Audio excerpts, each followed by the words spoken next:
such multilateral fora, we as Africans need to question, what is this? How does this impact us? And what do we seek to achieve within these multilateral stages?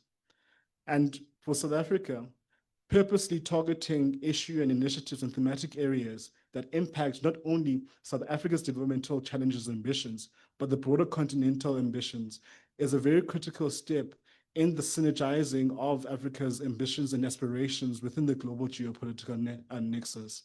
And therefore, when we're deliberating around what role and will South Africa's G20 be just another G20 on the African continent, or will this be an African G20? Is a very nuanced and very, very interesting turn of phrase and questioning, because it makes us interrogate whether or not are we simply hosting initiatives such as the G20 just for the sake of hosting them, or the tangible impacts that we want to see occur within the African continent, and how such multilateral fora impacts our future engagements with institutions such as the United Nations itself, the WTO, and even our own continental bodies such as the African Union, and even SADC itself, as some of the issues that are deliberated within the G20 context have very, very major impacts on how even regional integration is to occur, and how the African continent interacts with the world in light of the African Continental Free Trade Agreement.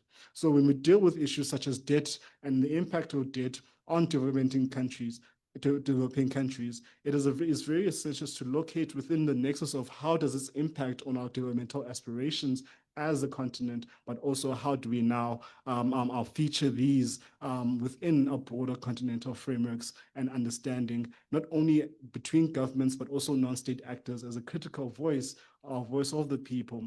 As President Cyril Ramaphosa took the chairship of the G20 from President Lula da Silva, he mentioned a very critical point, that he wanted to continue the legacy of an initiative called the G20 Social, which was the involvement of the people within the G20 framework. And this continued legacy will be the second one within the South Africa's context, within the G20's context, as we conclude this first term of the G20.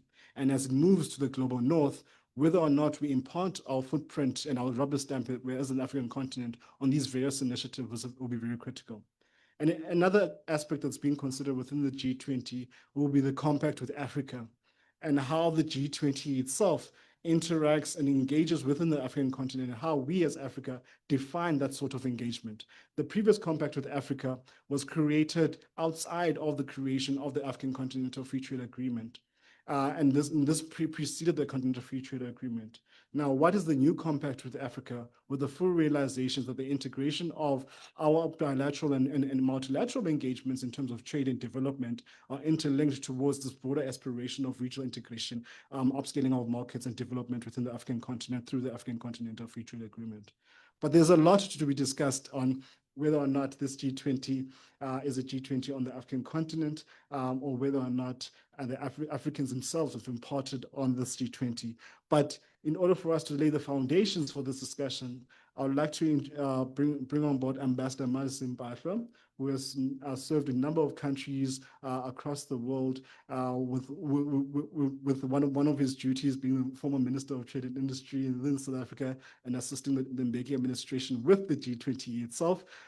But in this instance, he's here as a retired ambassador or ambassador coming back from his deployment in Rwanda to unpack on what does the G20 mean on a broader African context, and to lay the foundations for this discussion. I'd like to introduce Ambassador Madison Mpahla. Over to you, Ambassador.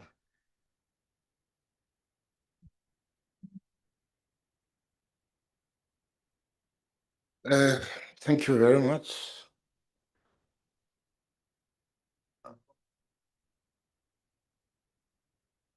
Okay. Thank you very much for the introduction. Esteemed guests, sponsors, and the leadership of SALO.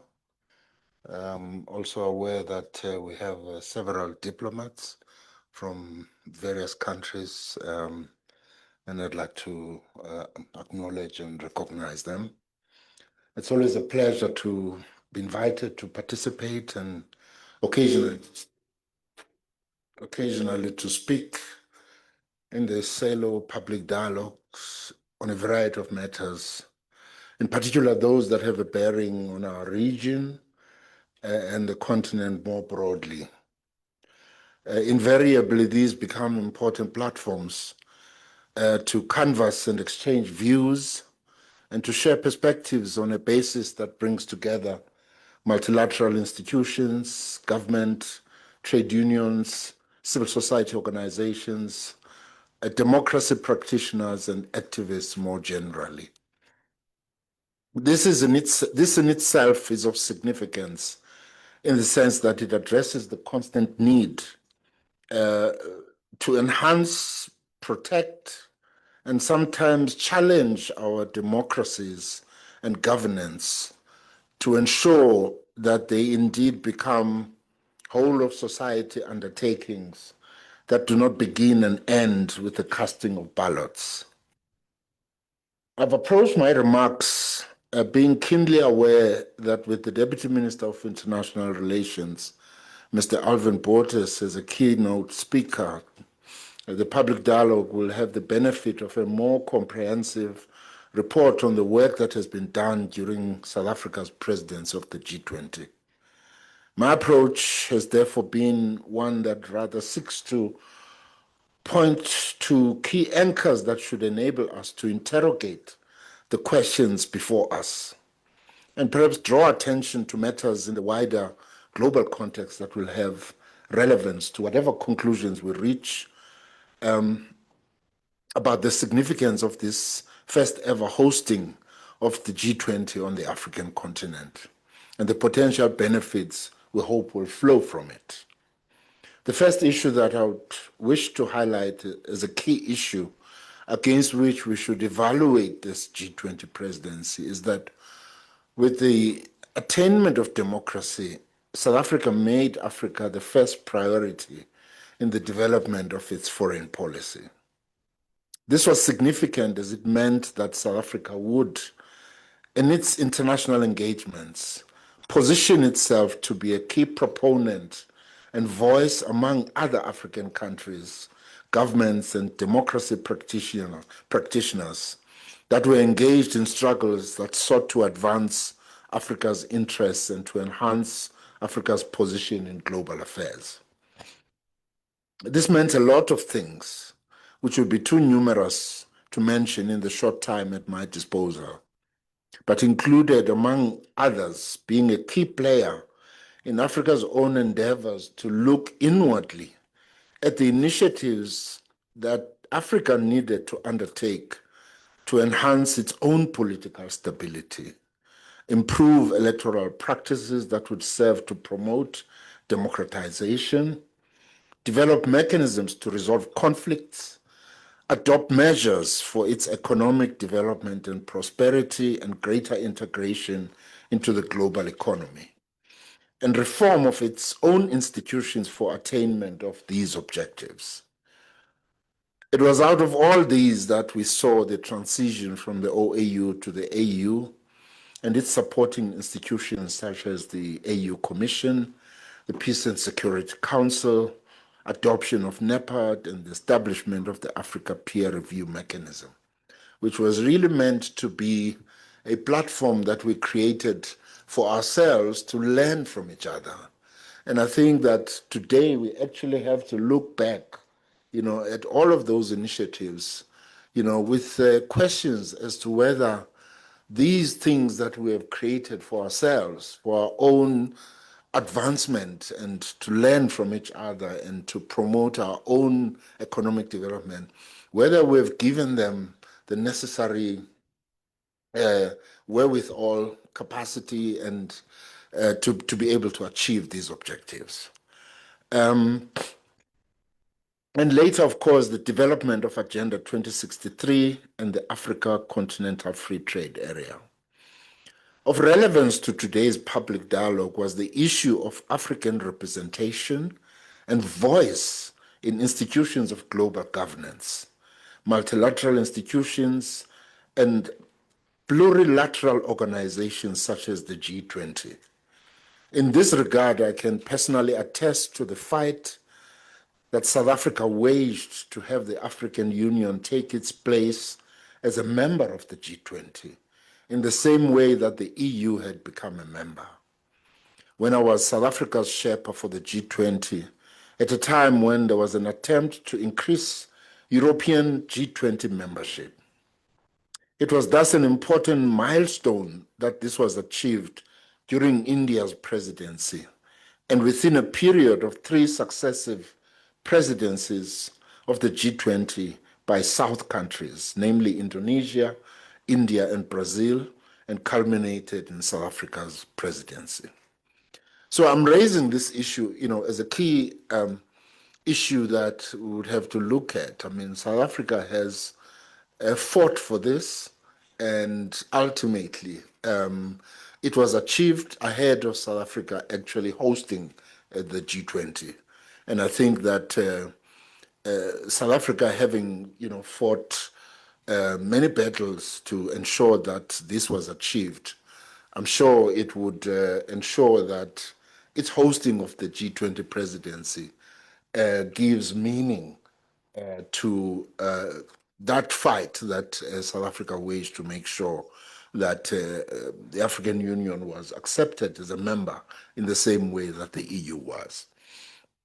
Having said all that, it becomes important for us to examine beyond the attainment of G20 membership, whether the agenda that was crafted and has been pursued during South Africa's presidency speaks to and advances the African agenda as reflected in various formats. The priorities that have been put forward for South Africa's presidency would be key in seeking to answer this question, and to the extent that such priorities entail advancing the implementation of Agenda 2063, which is the long-term vision that Africa has developed for itself, a reform of the international financial architecture, which also has been a long-term struggle of the African continent in the various multilateral institutions, food and security and agriculture.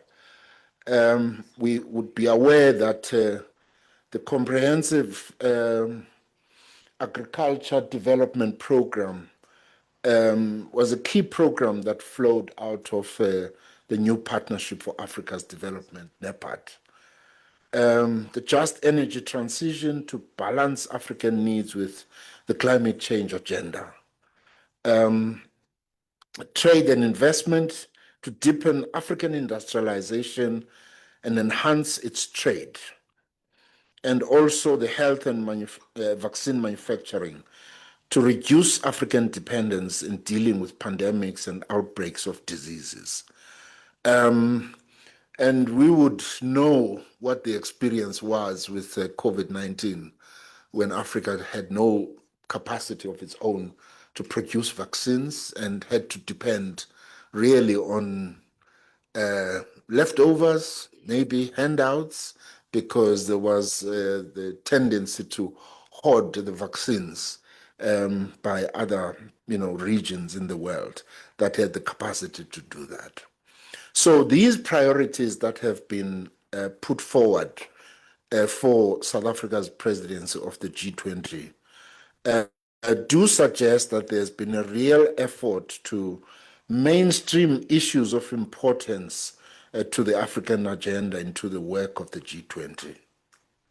Further to the attainment of membership and mainstreaming African priorities into the G20 agenda, we also have to examine whether there's been a real effort to promote and ensure greater participation, African participation in the work of the G20. You would be aware that there's been a myriad of meetings that have been held over the year of South Africa's presidency, as happens with every G20. It does appear that several of those meetings dealing with various agenda items were hosted or are to be hosted in various capitals around the continent, including Cairo, Abuja, Addis Ababa, with one also expected to be held in Algiers ahead of the summit in November. And this too does reflect a real attempt to spread the meetings to activate and energize African countries through either hosting or participation through the year-long program of meetings, as will also happen with the summit in November. South Africa always, whether it's with BRICS, when it is hosting BRICS meetings, it always endeavors to ensure that there is greater participation by African countries in those meetings. Perhaps a further point to make in this particular regard, without seeking to be exhaustive, is that there have also been other initiatives whose objectives tie in with key African priorities, such as the Africa Cooperation Agenda, whose work is premised on Agenda 2063, and its focus is on implementation of the Africa Continental Free Trade Area. Now, the Africa Continental Free Trade Area, I think sometimes we lose sight of, just how ambitious this program and project is, and the potential that resides within the Africa Continental Free Trade Area. It is an area around which there's a lot of work that is going on to make sure that we are able to realize the trade potential within ourselves. And this is an important issue also in the context of what often happens. Whenever there are these global economic downturns,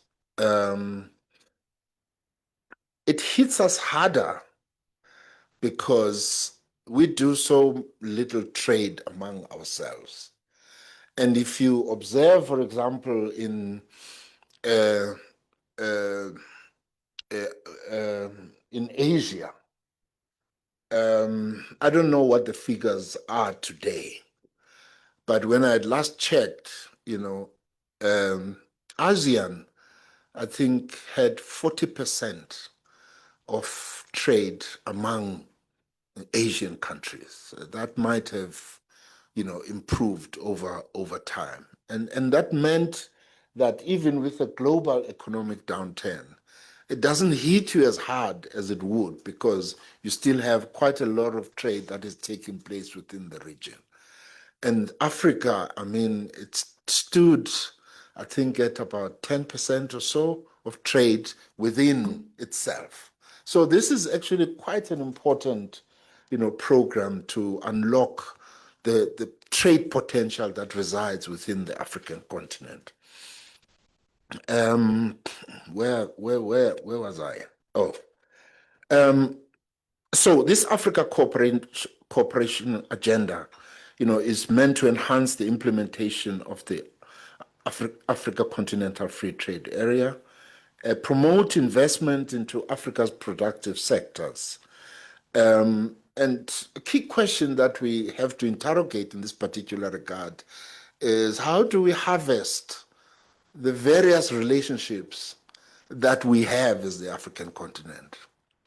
And of course, in raising that issue, we are often challenged at times on the relationships that we have with certain countries or regions or parts of the world. And the important, response in this particular regard is that we need all of these relationships. But the important thing is how do we harness them in order that they help us to achieve the objectives, such as promotion of investment into Africa's productive sectors. Regional integrative infrastructure projects is one of the areas that the Africa Cooperation Agenda is looking to focus on and enhance. And without these regional integrative infrastructure projects, African reality will never change beyond what its infrastructure was designed for, which was to serve colonial interests. This work is jointly located at the AU and the African Development Bank. Another important initiative is the G20 Africa Expert Panel, which seeks to look into impediments to growth and development in Africa. Now, these are important initiatives that I would wish to come back to in my conclusion. What, therefore, is the answer to whether South Africa's G20 will be hosted in Africa or an African G20?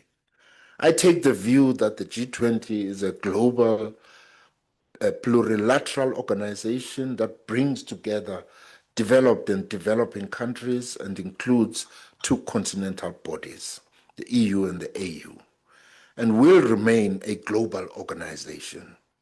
The South African presidency has, however, crafted the agenda of the G20 for its presidency in a manner that ensures that it addresses itself to important African priorities and programs. It has also aptly adopted the theme of solidarity, equality, and sustainability for its presidency, which addresses itself to issues of great importance to Africa and the developing world more generally. This G20 could thus be said to have both been hosted in Africa, as well as having gone quite far within the constraints of being a global organization, to have a strong African slant and flavor, if you like, to the extent that it has sought to mainstream African priorities into its work. The last issue that I wish to raise, as alluded to in the beginning, by way of looking ahead, is to pose the question, what should worry us as we approach the end of South Africa's presidency of the G20, and a G20 that has sought to mainstream African agenda priorities into its work? In my view, what should concern us is the geopolitical context within which the G20 presidency will be transitioning from South to North leadership.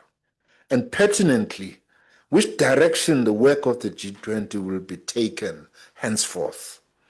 And in that regard, we should also ask ourselves whether we can take control of the work that is within our ambit and purview, such as the Africa Cooperation Agenda and the Africa Expert Panel, and whether we can develop the requisite capacities within African institutions to sustain momentum on that work.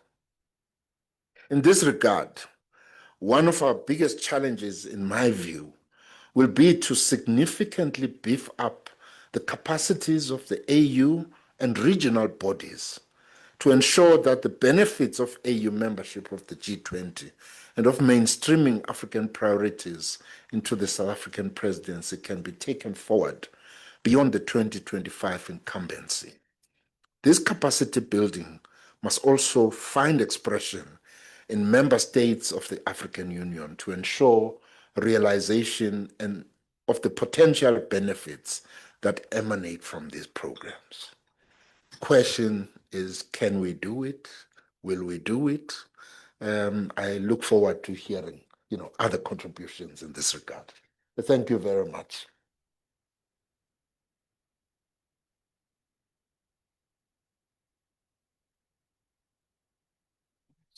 Thank you so much, Ambassador, for setting the foundations for this discussion, making us think about what needs to be done during South Africa's G20 tenure.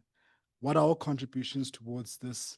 And how do we facilitate the broader African agenda, not only throughout the G20, but beyond the G20 as it transitions to the global north? So thank you so much, Ambassador, for your words.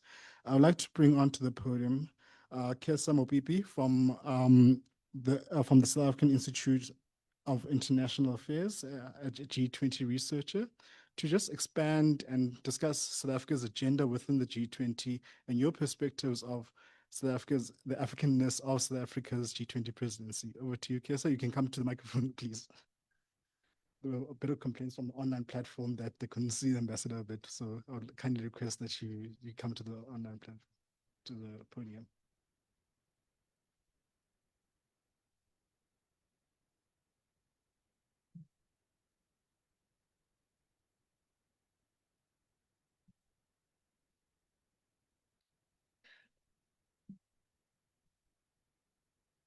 Thank you very much for that, Razi. And thank you to the ambassador for laying, I think, the ideal foundation for some of the remarks that I'm going to make regarding the title of our discussion today around whether this South African G20 is one hosted on the African continent or one that is truly an African G20.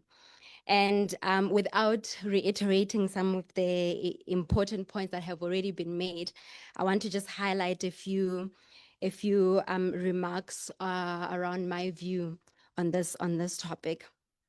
For me, I really think that a G20 presidency is measured by two overarching things.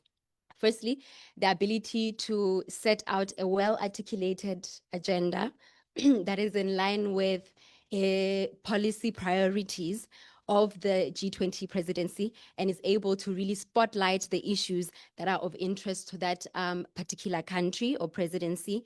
And the second part is the ability to garner consensus from the other G20 participants around the table towards that agenda. So firstly, reflecting on the agenda setting.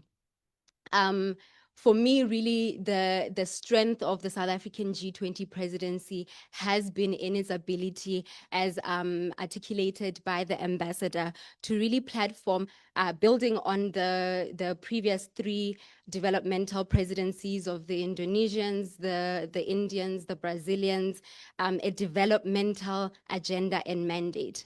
But also in doing so, partnering with the AU to really reflect the nuances on those issues from an African perspective. So for instance, when you see the issue of debt sustainability, it's not a new agenda item within the G20, but I think the way that South Africa has sort of platformed it as a cost of capital issue, really putting within the forefront some of the nuances around the accessibility of finance for developing countries and for African countries, has really spotlighted or put those nuances from an African perspective within the platform.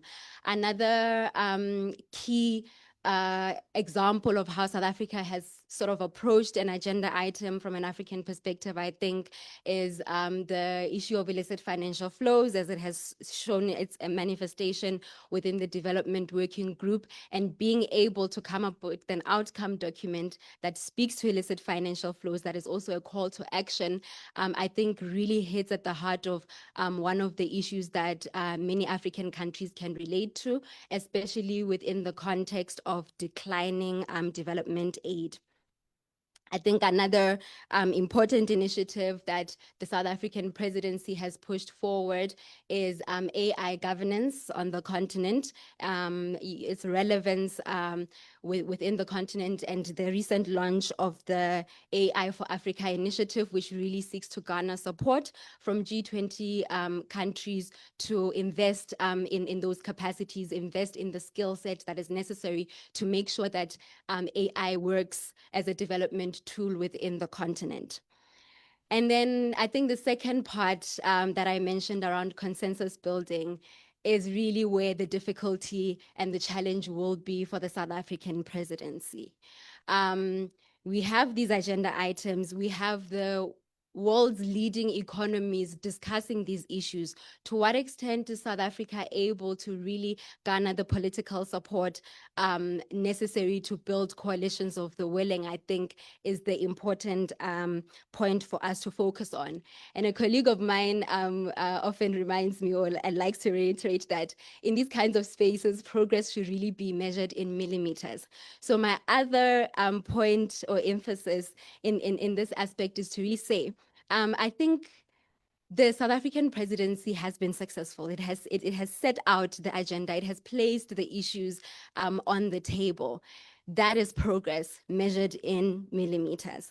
The second part of it now, for me, in terms of assessing how truly successful it is not about what's going to be happening in November. It's how can South Africa sustain the engagement, sustain that impact, especially within the geopolitical context that the ambassador has highlighted, to say, so how do you build those kinds of partnerships, those kinds of coalitions within the G20 itself to ensure that within sort of the successive presidencies that are going to come within the global north, that those agenda items do not lose their sort of momentum. And I think this is where I would like to highlight the relevance of the AU's seat within the G20. I think it's important to firstly understand that the AU representation is simply that, we have representation, but how we utilize it really is anchored around how prepared we are, how aligned we are, and whether we have follow through across the continent on the commitments and the positions that we take.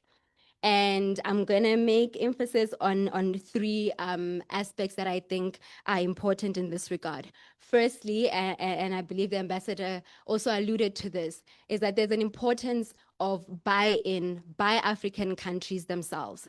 The AU will be well sort of secured in its mandate if it has the backing, both politically and otherwise, of African countries who are able to reflect the positionalities that they have within G20 and other forums within their national priorities to actually sort of caucus around the G20, come up with common positions and really commit to following through on some of those agenda items.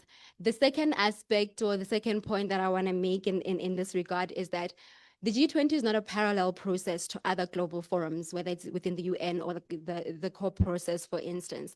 So the African Union and South Africa, in its capacity as the only African country with a seat of the G20, needs to sort of seek alignment and coordination and see the G20 as a strategic platform for advancing its positions and its sort of arguments and agendas that are across other platforms as well. So you need to really sit down as a continent and ask ourselves what is important for us as Africans, understanding our diversity as African countries and understanding that we sometimes do have differences in how we would like to prioritize some of these issues. But a second part to that is also not just aligning on the challenges that we face. I think we're well aware, for the most part, the challenges around debt, the challenges around financing for a just energy transition, and so on and so forth.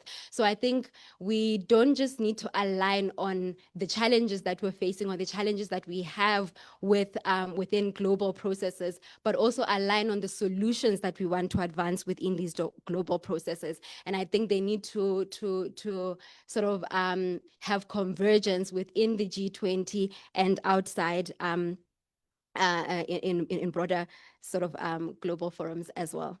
So I think with that being said, I'll sort of leave that as my reflections and looking forward to engaging further on these topics. Thank you very much.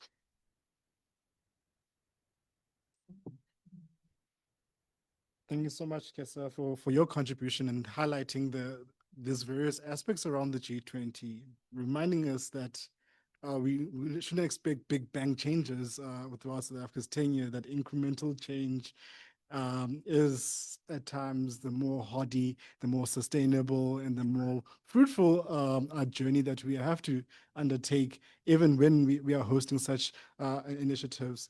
And thank you so much for highlighting the various aspects that South Africa has undergone throughout this entire G20 process.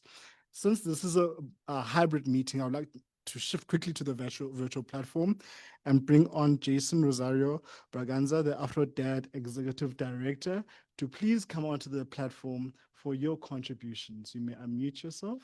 Thank you. We see you nice and clear over there. Thank you. Over to you. Great. Thank you so much for the invitation, and good morning to everyone. Allow me to please stand on the protocols that have been observed at the start of this session. I want to also thank SALO for inviting the African Forum and Network on Debt and Development, AfroDad, to be part of this very important and timely conversation. I'm sorry that I can't be there with you in person. I did have the pleasure, though, of enjoying the spring/summer weather last week in Johannesburg during the eighth ordinary session of the Specialized Technical Committee of the African Union, where the government of South Africa was represented and provided a very detailed update on its progress and complexity in how it has navigated its presidency of the G20.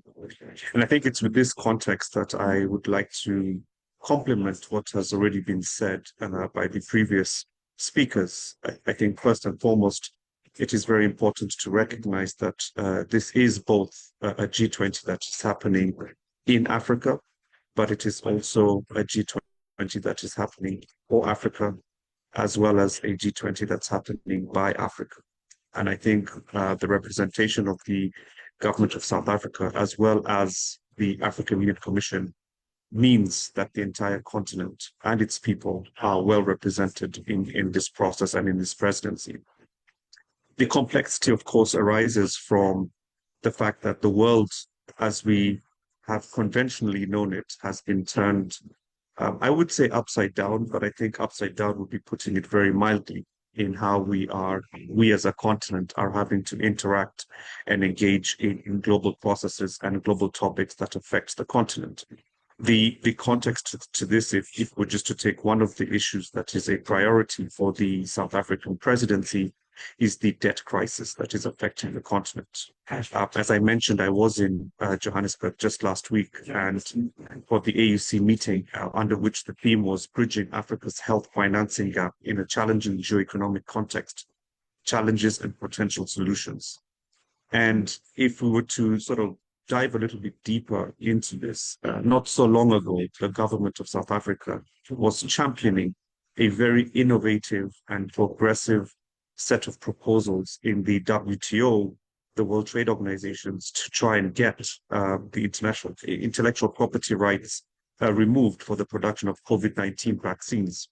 And many of us in the room will remember what difficulties the government and what opposition the government of South Africa faced at a time when the entire world and the global economic system had ground to a halt. People were dying, people needed vaccinations and support, yet the world could not find it in its way or in its path to provide this waiver in order for vaccines to be manufactured and distributed from South Africa or from the continent. Moving, fast forward a few years, the COVID-19 pandemic has accelerated the debt crisis on the continent. We have 9 African countries that are in debt distress, 11 that are at high risk of debt distress. And, it's being estimated that close to 30% of general government revenue is being allocated to debt servicing. The United Nations Trade and Development estimates that more than close to half the continent is spending more on debt servicing than it is on health financing in 2023 and 2024. I share these numbers and this context with you because it's just to supplement, the very difficult conversation and leadership that the South African government has had to preside over during its presidency of the G20. But nonetheless, there are opportunities. I think the Cost of Capital Commission that had been launched earlier this year at the beginning of the presidency was a significant opportunity for us to take advantage and really put on the agenda once and for all the complexities associated with debt. And as a colleague, Ms. Mopipi, has mentioned, it was a very clever way for the South African government to put the debt issue into mainstream conversations amongst ministers of finance of the G20. I think what we have seen, unfortunately, however, is a complete undermining of that initiative by South Africa, by the other G20 member states. And as a result of it, this Cost of Capital Commission has now been sort of, I don't want to say reduced, but is now, is only producing a chapter in a broader report on global financial architecture reform, as well as addressing the debt issue on the continent. And I think there is an important lesson for us all in the room and virtually to realize that these complexities sometimes require bolder support, building of coalitions that are stronger and progressive, but also perhaps in some cases, trying to be a bull in a china shop is not necessarily a bad idea. We saw this with the Indian presidency. We saw this with the Brazilian presidency, particularly with the introduction of a global wealth tax. So I think, there are opportunities that the presidency should still try and move forward. The second initiative I want to commend was the launch of the African Leaders for Debt Relief Initiative. And I think, again, another very bold initiative from the South African presidency, largely continental, and rightly so, given that Africa is the continent that bears the largest brunt from the debt crisis. But certainly something that could be expanded out to talk about the broader failings and lack of progress in reforming the global debt architecture, lack of changing the speed at which the G20 common framework is operating. Only 4 countries have been able to access the common framework. All of them are from Africa. So perhaps the ALDRI is something that the presidency may consider putting in as a more global South offering to the G20 as part of reforming the global debt architecture and providing once and for all a more democratic, more participatory set of ideas on how to deal with the inadequacies of the G20 common framework.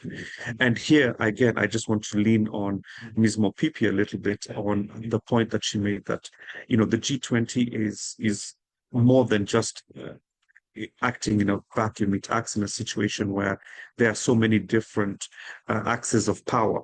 And I think here the democratic dividend of global economic governance needs to be at the center of what Africa and the South African government puts on the table. So, for instance, is there a way to complement the work that is being done by the South African presidency through some initiative like ALDRI to look at what is being proposed by the outcome document from the 4th International Conference for Financing for Development, where in addition to reforming the common framework and looking at some of the ideas from the Global Sovereign Debt Roundtable, is there space for expanding the voice of borrowers through a UN intergovernmental process, for instance, to bring in more countries, into the discussion so that there can be collective bargaining, there can be collective discussions and negotiations on how to deal with the debt crisis. And so, with these few proposals and propositions, there is still a political moment that can be achieved, I think, from the South Africa's G20 presidency, specifically on debt, with the context that we are all very much appreciative of and alive to, but also more importantly, looking at its contribution to the G20, not only in isolation, but as a global contribution to changing how the world economic and governance architecture is actually being designed and decided.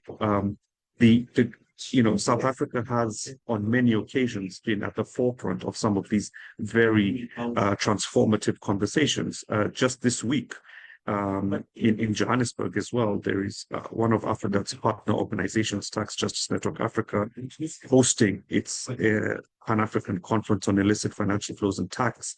And many of you will be familiar with the discussion on the UN Framework Convention on International Tax Cooperation. This work emanated from South Africa through the chairship of His Excellency Thabo Mbeki of the high-level panel on illicit financial flows and tax back in 2015. This report single-handedly redefined how we categorize and define illicit financial flows. And so the leadership, both political, technical, in galvanizing the continent and the global South that South Africa demonstrates and shows time and time again on debt is equally important. And we should not lose this opportunity with the G20 presidency to look at it in a more holistic perspective and offer that South Africa's offering to the G20 is not just for the G20, but it is for for the continent, for the global south, but more importantly, for contributing further to the reforming of the global economic and financial architecture. So I think with those few sort of suggestions, proposals, and rallying calls, I will pause here and thanks once again to the organizer, SALO, for inviting Afrodats to be part of this very exciting conversation. Thank you so much.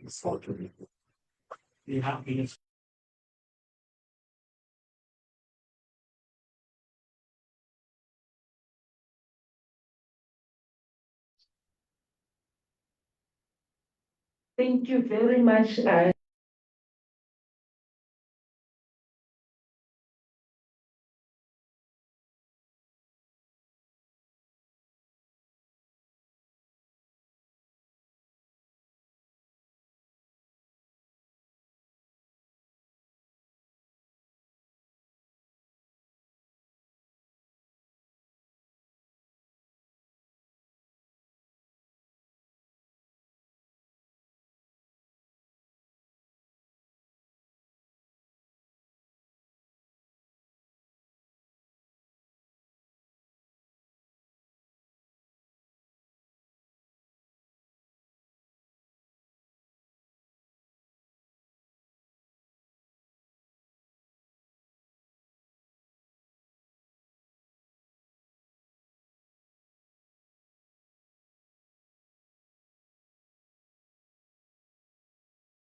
Areas that South Africa has done.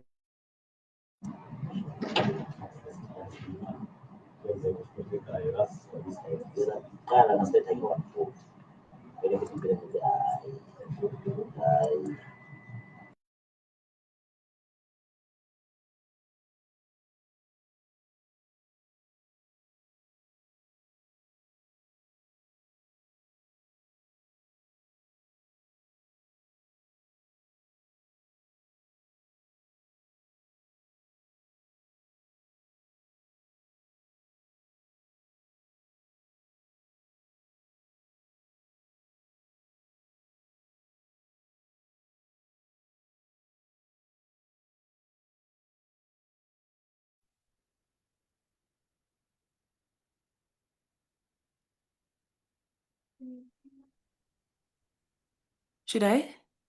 Is it better now? Okay. I can go ahead. Okay. Sorry, please repeat it all. Sorry. Yes, okay, thank you very much. Okay, we'll now call Evelyn. I'll quickly introduce Evelyn. Firstly, let me introduce myself. My name is Moli Dlamini. I will be co-chairing with Loazi. I serve in the SALO board. I'll quickly introduce Evelyn. Evelyn is the policy lead on tax and international financial architecture for Tax Justice Network Africa. Ms. Evelyn Kavenge Muendo is the policy lead for tax, as I've indicated. She's a lawyer by training. She focuses on how international tax systems and financial architecture impacts the ability of African countries to mobilize domestic resources for development. Over to you, Evelyn.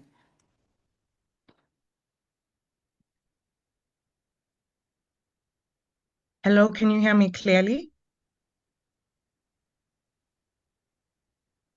If I can Yes, we please get can, a thumbs Evelyn. up. Please go ahead. Thank you. So thank you very much for having me. I'm excited to talk about this topic, particularly because I am here in Johannesburg, South Africa, for the Pan-African Conference on Illicit Financial Flows and Taxation, the meeting that Jason was talking about. So it's nice to be in the country. I'm loving the weather and I'm loving the hospitality. So I will be concentrating on the aspect of the international financial architecture that touches on taxation. So in essence, I'll be talking about the international tax architecture. Now, I know many of you may be very familiar with the G20 common framework, but we do have similar frameworks for the purposes of international taxation. So within the tax world, one of the most impactful initiatives that we had that was actually spearheaded by the G20 is what we call the inclusive framework on base erosion and profit shifting, or in short, we call it the inclusive framework on BEPS. So around 10 years ago, because it's been around 10 years ago, if you don't mind me giving a little bit of a history lesson, and this was post the 2008 financial crisis, it was realized that we needed to address the harmful tax practices of multinational enterprises, as well as addressing the professional enablers who've helped them to perpetrate those harmful tax practices, and also address the jurisdictions that also perpetuate those harmful tax practices. So what came about, I hope you can still hear me clearly, because I can see someone fixing the microphone. Anyway, so what came about was a process or an initiative called the Action Plan on base erosion and profit shifting. Now, I want to make it very clear that, of course, one of the major criticisms of the G20 is that it's a grouping of rich economies and emerging economies who essentially decided that they want to essentially set standards or across the financial architecture, not just tax, but also debt, amongst other things.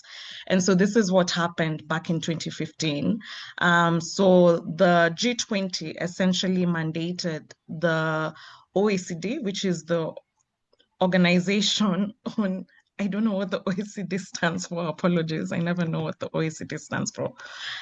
So it essentially mandated the OECD, which is the Organization for Economic Cooperation and Development, of course, global North-based organization, to essentially come up with an action plan to address the harmful tax practices that are perpetuated by multinational enterprises, and to also figure out how we needed to change international tax rules so that we can curb illicit financial flows, that is tax-related illicit financial flows, tax abuse, amongst other harmful tax practices. So this led to the action plan, the 15 action plan on base erosion and profit shifting. Now, I want to make it very clear that at the time that this was being developed, no African countries were there. So no African countries were part of the development of this action plan. And initially, it was just supposed to be something that was limited to OECD countries and to a certain extent G20 countries. But then later on, they decided that it wouldn't really be impactful to come up with this package to address harmful tax practices if we only limit it to these countries. It needs to be international, it needs to be globalized so that it can really be impactful. Because if South Africa makes changes to its rules and its laws that have to do with international tax, but a country like Mauritius doesn't, a country like Kenya doesn't, a country like the Netherlands doesn't.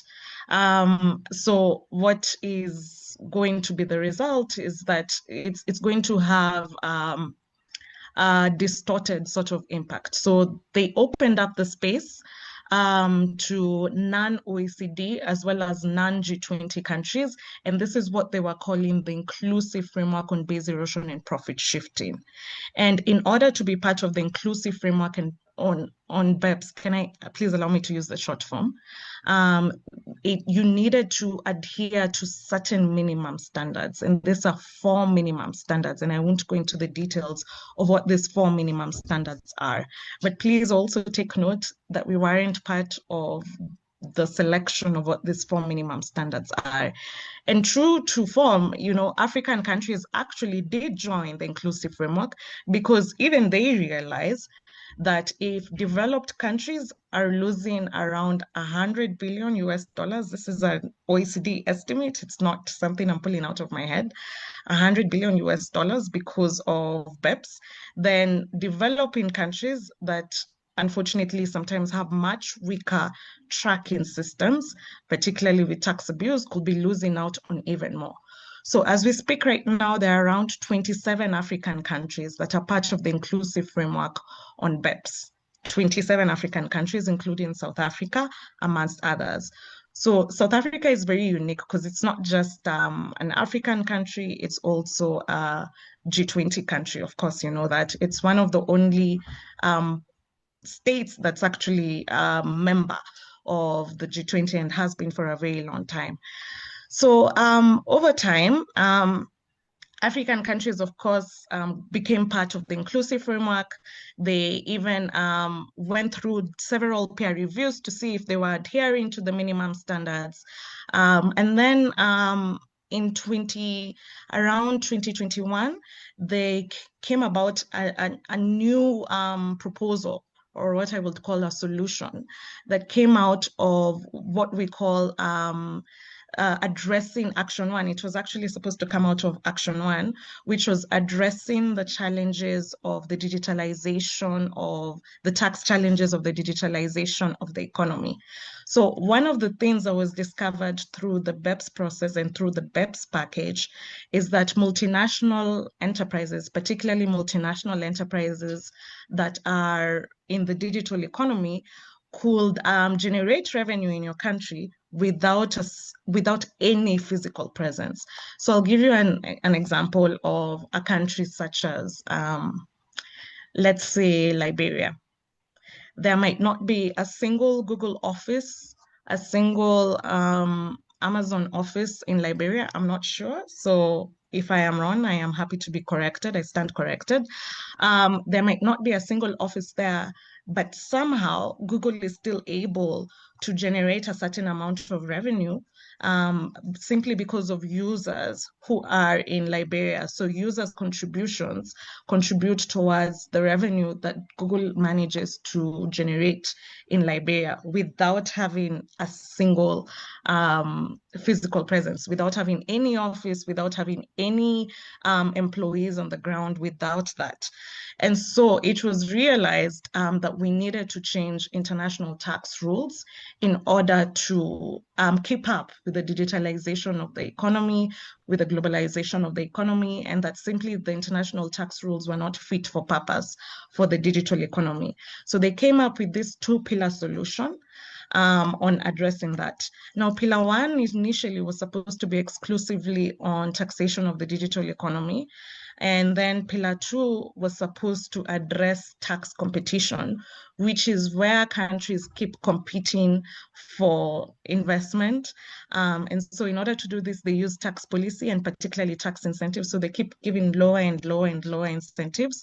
And it was supposed to address jurisdictions that are known as tax havens or low tax jurisdictions, so that we could create a minimum tax that these multinational enterprises would pay.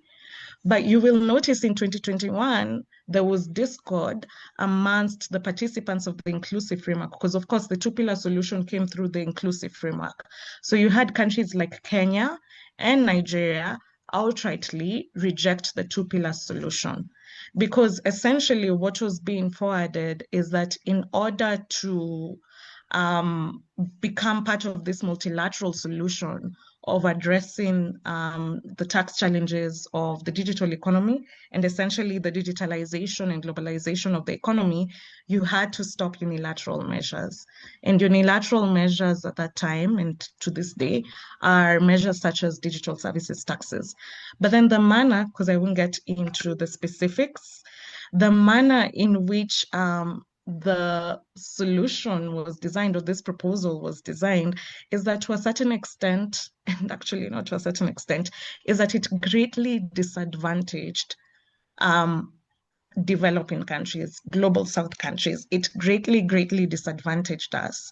And so Kenya and Nigeria were doing comparisons between what they could gain through the imposition of their unilateral measures versus what they could gain through this multilateral solution. Because you have to remember, the political economy also of the G20 and the G7 and the international tax is that in order to tax the digital economy effectively, you would essentially have to make the US, where many of these digital companies have been founded and set up, to essentially share their taxing rights, to essentially share their revenue. So the US, of course, was not very comfortable with this.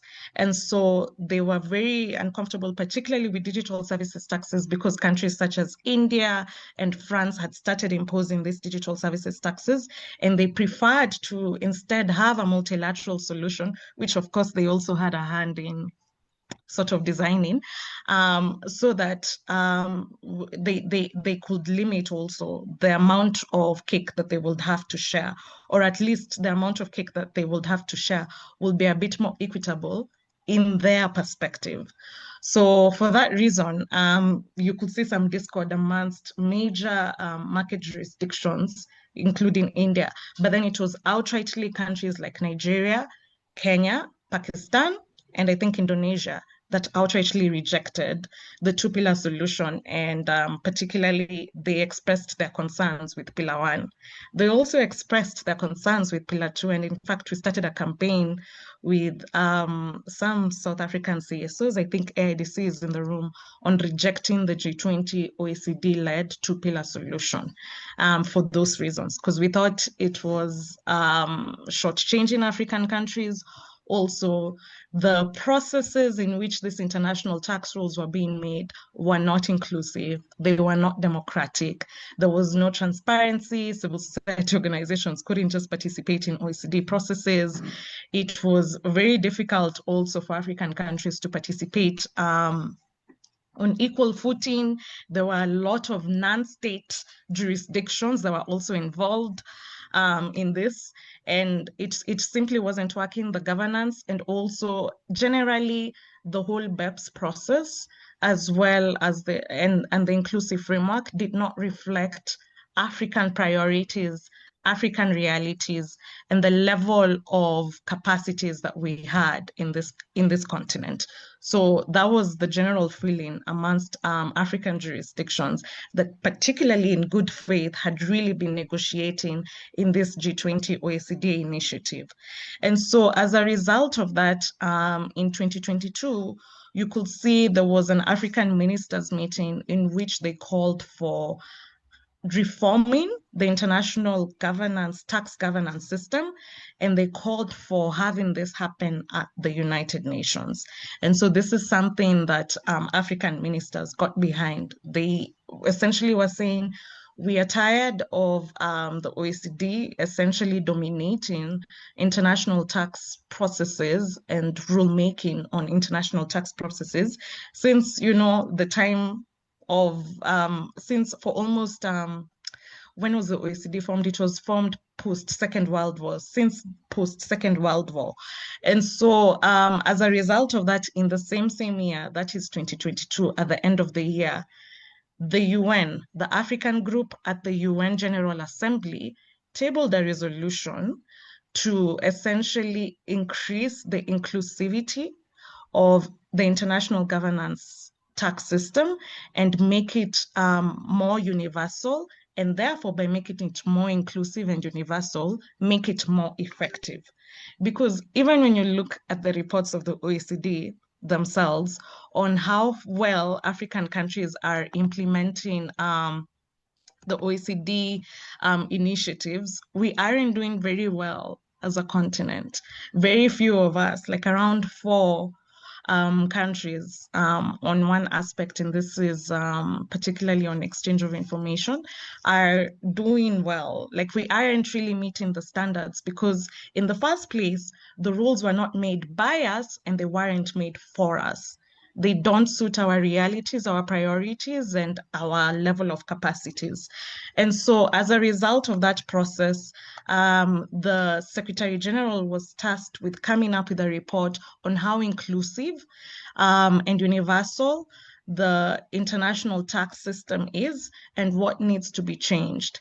And so this report was released in 2023, and one of the recommendations of the Secretary General, the UN Secretary General, is that we need to develop a UN tax body.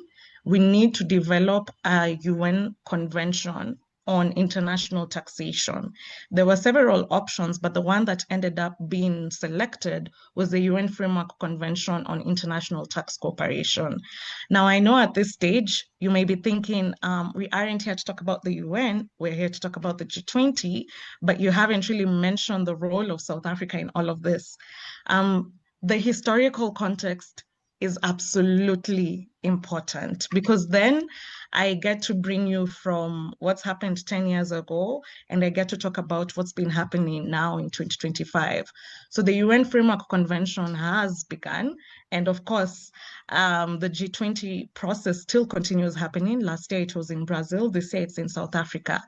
So essentially, you have to understand these two processes clash with each other, because what we're trying to do with the UN is take away decision making from a few countries, from a few very powerful countries, and put it on a platform where every country, every state has equal footing to negotiate. Like, we want to make it democratic, and that's what we're trying to do with the UN Framework Convention. So South Africa is in a very unique and difficult place because it's an African country. The UN Framework Convention is a process that's been spearheaded by the African group. This is an African thing that was started, and we've really been trying to get as much support for it. And at the same time, it's part of the existing status quo that is problematic in terms of the lack of democracy, the lack of universality, the lack of inclusivity. And so I know that there are very good discussions that have been happening. For instance, from the G20, from the Brazilian G20 last year, there were discussions about inequality. Yes, so I'm about to wrap up. There were discussions about inequality. There were discussions about taxation of high net worth individuals at the G20. And this was something that was highly supported by the Brazilian G20. And then South Africa has also been trying to carry this mantle, essentially on not only domestically talking about how to address inequality, but also how to address inequality and using tax as something that can do that by taxing high net worth individuals. I'm wrapping up, sorry. But the challenge is the G20 does not support the UN Framework Convention. And so the support that we've seen from South Africa for the UN Framework Convention has become a little bit more lukewarm than what we had seen prior to the South African G20 presidency. So this is a bit problematic because at a time when we finally began negotiations of the UN Framework Convention, we're seeing the lack of the lessening of support from South Africa in a process that is absolutely essential.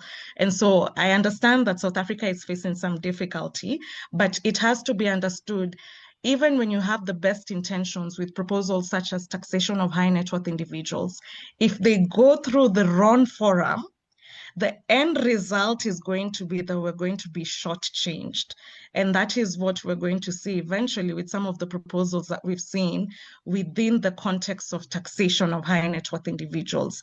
If you make it so that it's residence countries that have the taxing rights, then if we don't sort out, for instance, the fair allocation of taxing rights, which is what the UN Framework Convention is trying to do, then you're going to introduce a good proposal to a broken system. And so hence it won't be as effective or as beneficial for global South countries as it was meant to be. So my end, the thing I will say to just wrap up completely is that we understand the difficulties that South Africa is facing. We also saw Brazil, which is also another global South country, face the same challenges. But you must remain resolute. You must support the UN Framework Convention despite being a G20 country. It's absolutely important that we move away decisions of such global economic importance from spaces which are undemocratic to spaces where every country has equal footing, and where Africa as a continent, with the support of South Africa, can negotiate as a continent, as a bloc, rather than, the situation that we have right now. So thank you very much for listening, and I hope that wasn't too lengthy, and I hope it made perfect sense. Thank you.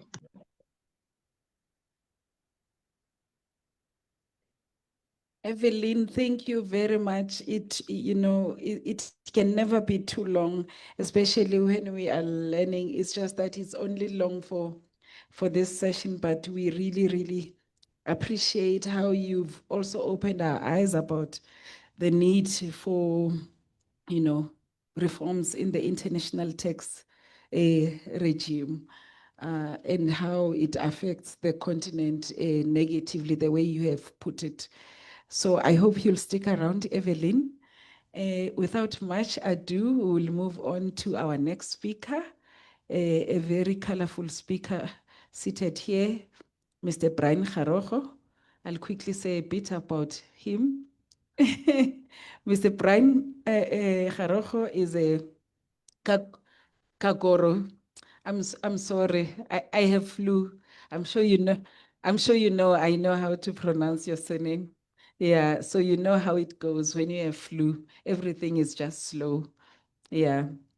Mr. Brian Kagoro is a global justice activist, constitutional and economic relations lawyer, social entrepreneur, and writer on Pan-Africanism. He's the managing director of programs at the Open Society Foundations and brings extensive experience in the public sector reforms, conflict transformation, transitional, restorative, and reparative justice. His expertise lies in the transformative governance, socio-economic justice, global alliance building, multilateral system reform, and international accountability. Ladies and gentlemen, comrades, please allow me to ask Mr. Brian Kagoro to come to the front. And I'd like to, we will keep on recognizing some guests that have arrived as they come in towards the end of the second session. Over to you, Mr. Brian. Can we clap for Brian as he comes?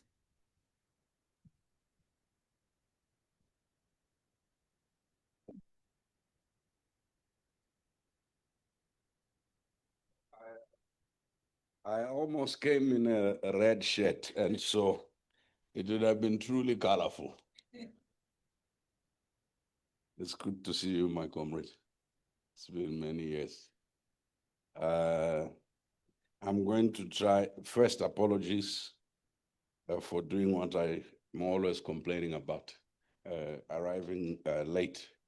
But I did follow the more intelligent conversations and presentations by the speakers before me. So I will be true to the description given by the MC. I will be colorful. Friends,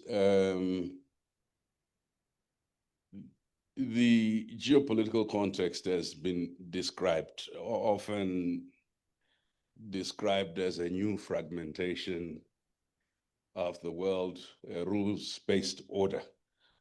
And that's a gracious description because academics, intellectuals, hate to say the thing was stuffed right from the beginning.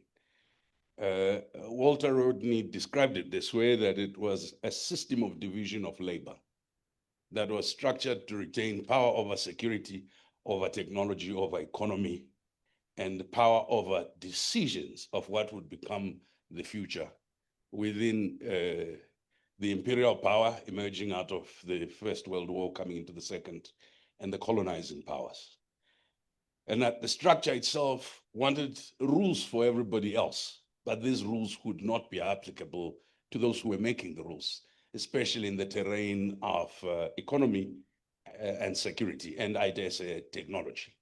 And you could add that ecology. And so I was a lot less colorful, somewhat slimmer in 2002 when I went to the G7 summit. There was convened then by, I think it was Oxfam and others, and the ecumenical groups. I know from Southern Africa, it was myself, a gentleman called Devi Malungisa, Ezra Mbogori, MP Giose, and a couple. And I was asked because I was a bit cantankerous that Emily Sikazwe from Zambia and I would address the marchers at the time we were marching for the same things I suspect you'll be marching against.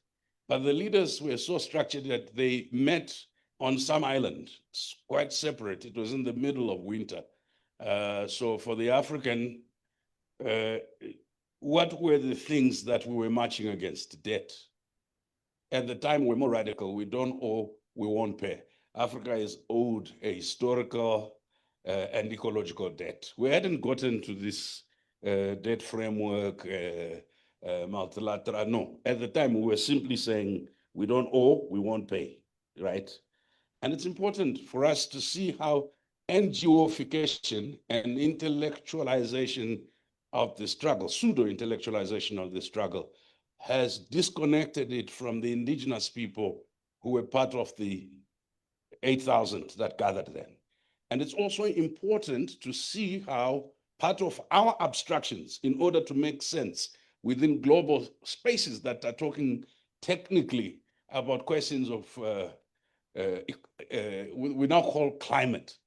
And at the time, we didn't accept narrowing the challenge that we're facing to purely one of climate change, because we accepted that centuries, sometimes decades, of dumping cyanide into underground water and toxins into the air was creating health challenges and creating social challenges and creating other challenges that our countries needed to borrow in order to deal with. And we're being asked to show gratitude.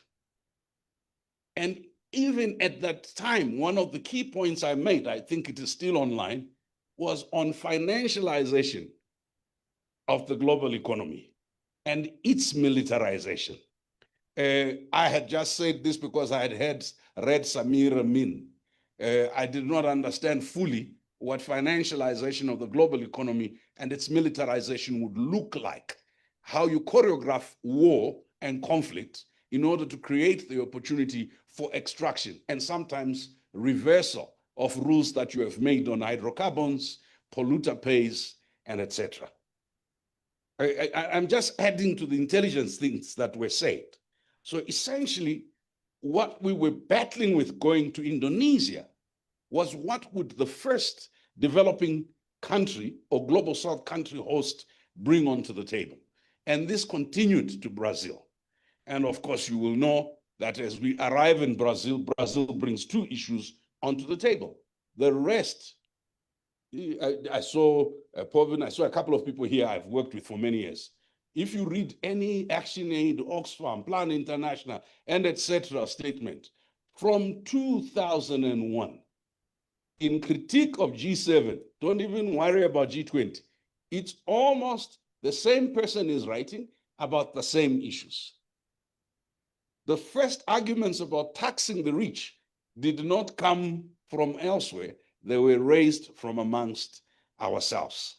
So Brazil puts back this agenda because those of you, I see my sister Togo here and others who were in Porto Alegre during the World Social Forum, and right, you will know that this was the subject in World Social Forum, taxation of the rich, right, of the super rich. Second, financial transparency, right, and accountability, especially of transnational cooperation. The third, tax justice. And tax justice meaning that not only should we be able to get fair taxation, but we should be able to determine the terms of engagement within our own economies and global economies.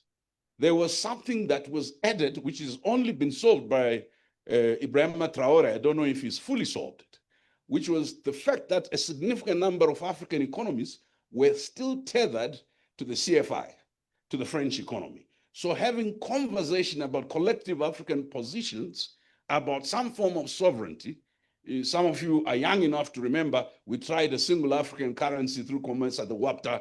We tried all sorts of things. We set up the African Monetary Fund. We set up the African Statistical Fund, the Africa Development Bank, and etc.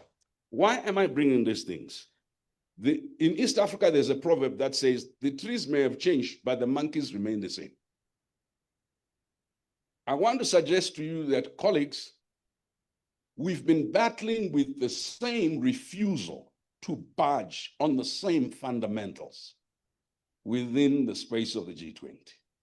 So at the very most, the inclusion of South Africa, and I must add the African Union, created the opportunity for both South Africa and the African Union to build not just an extensive group of technical experts to work together in order to be propositional, but a broad-based Pan-African movement that would bring back the issues that are pertinent to the continent. At the moment, unfortunately, the danger we face is the disconnect between the social movements, the disconnect between the working peoples, the working class, and the government positions on financial inclusion, the government positions on, so some positions even within the same government, one sounds a bit neoliberal, the other sounds very lefty, and you are like, okay, this is democracy at its best, because you can enable neoliberalism and left-wing radicalism to coexist without tension, either because we are in silos or we don't fully. Then I'm not persuaded that the African Union had budgeted for the G20. I'm not persuaded, because for South Africa to be begging a fellow member of the G20, I can understand begging but I'm not even sure that within South Africa, the full complexity of how to engage with the African Union that was in transition, changing its leadership, was fully appreciated, because it was an African Union that was changing the chair, the deputy chair, and commissioners in a crucial year where South Africa needed, along with the African Union, to be hosting a G20 for Africa and in Africa. Why do I say G20 for Africa? The distinctive factors would be threefold, and I'll prepare just because I think all the intelligence. Number one, what is the new agenda? And I think give South Africa credit. There are many things that South Africa may not have done as well. The South African economy has been experiencing some challenges. But in trying to bring new agenda and socializing that agenda through the Sherpa track, the finance track, South Africa has also tried to and sustain some of the Brazil conversation. Unfortunately, some of the decisions were made so late, and of course, the spectacular differences within civil society about questions of representation. Now, why am I being a bit gracious to South Africa? I'm being gracious because I listen to colleagues in Indonesia and listen to colleagues in Brazil critique their government's preparedness. I don't think that our countries prepare for agenda-setting events as well as they do for hosting the jamborees and ticking boxes. I feel that there could have been greater integration, and this would have started earlier. I suspect there'll be greater chaos when you go into the US G20, frankly speaking, because I don't see apart from America's, the government's position, I don't see talking to US labor, talking to other organizers, I don't see the extent of solidarity and organizing that is required. So on agenda setting, look, it depends on where you sit. Some people say South Africa hasn't done enough. I'm a little bit gracious. I think that they've tried to bring from critical minerals to K-economy to certain things. The problem is it becomes a hodgepodge if you have a lot of this, because you also have a lot of constituencies that want every single thing that matters to them on the table. Unfortunately, an event that's largely driven and dominated by rich countries, and also that happens where people peddle not rational dialogue and debates, but interests. And those interests have shifted since changes in the US, changes in some of the European countries, and sometimes shifted radically to the right. Is that the dialogues that you then, because remember, South Africa can't impose its positions.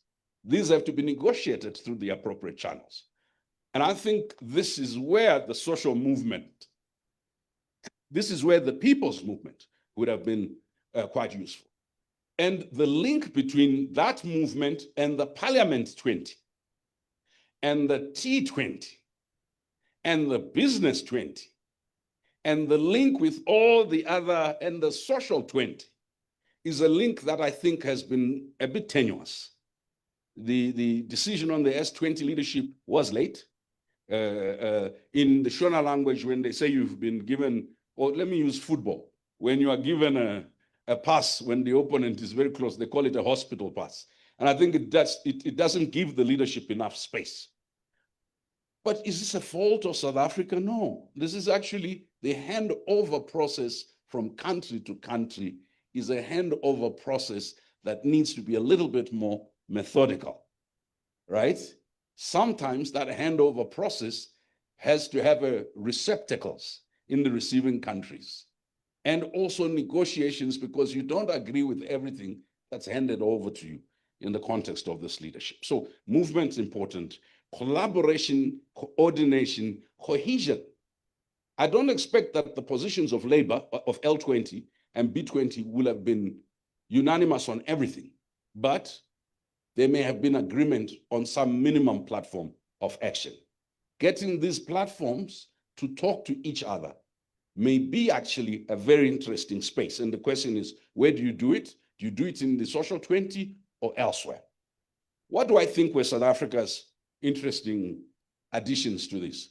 So beyond carrying over the Brazil taxing of the rich, bringing social movements and peoples onto the agenda, I think South Africa's insistence that there must be these legacy, G20 legacy projects, I don't know which direction South Africa will go, is something that I know that people may be critical of, but it's something that's worth looking into because it connects what governmental responsibility and accountability is to the people's continued interest in governments and the African Union's representation and presence within the G20, as fraught as the G20 is. What am I saying?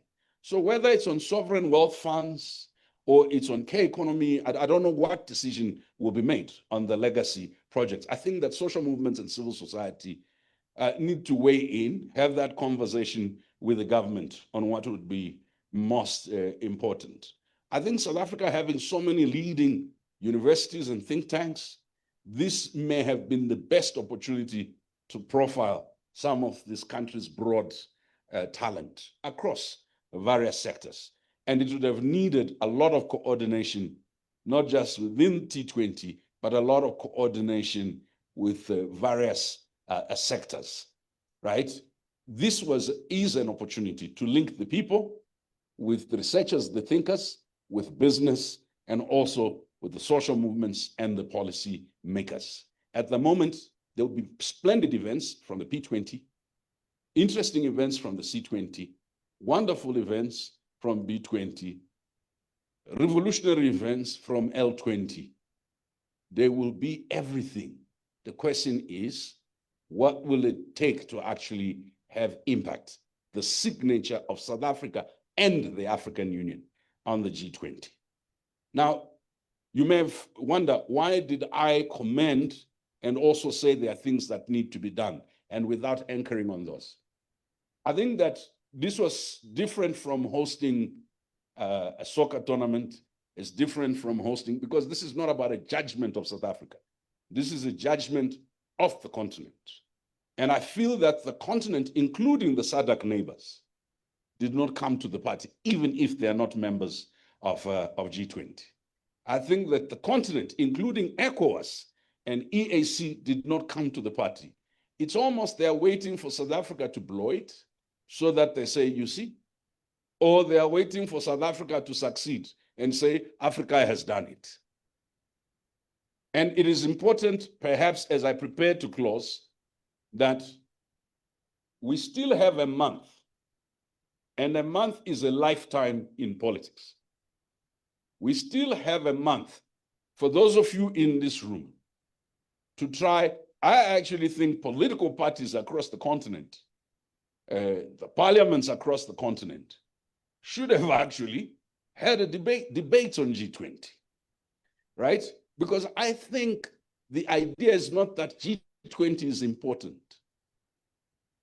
It is the political education of the global economic and other inequities that shape and constrain economic self-determination and policy space, whether in taxation, as others have said, or in trade.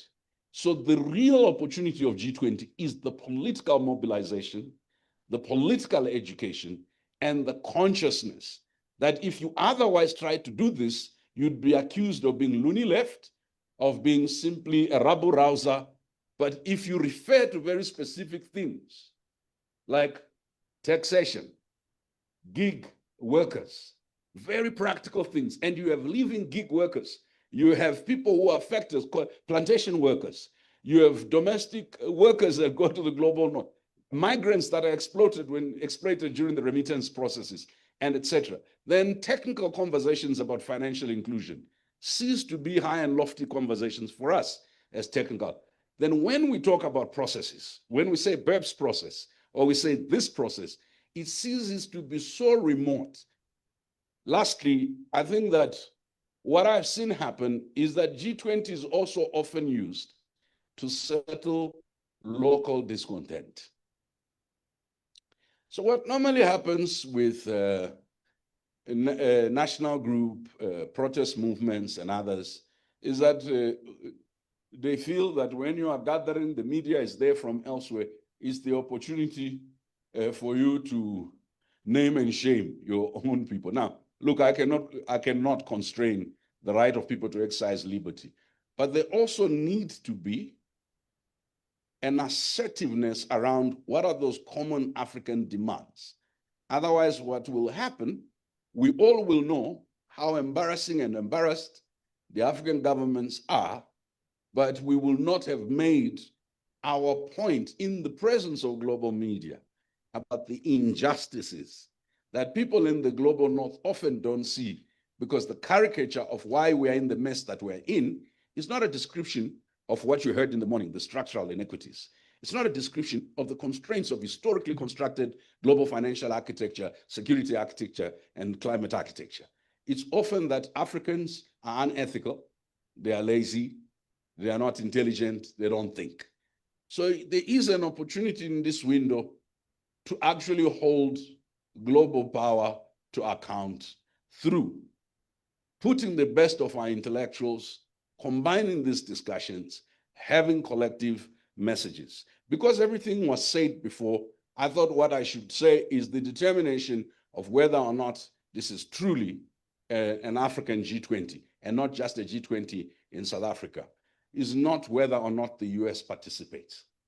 It is whether or not African peoples show up, African ideas show up, and that the narrative is truly driven by the African peoples, the African think tanks, African parliamentarians, African labor, and all the groups that are coming together. So my own invitation, I'm not in any way involved in the actual organizing, is whatever differences you have amongst yourselves and you have with your governments, this is the one time you unite.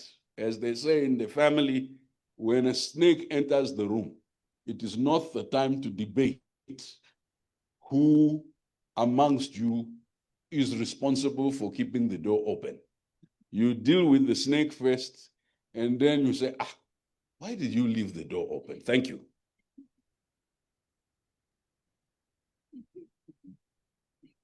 Thank you very much, Brian,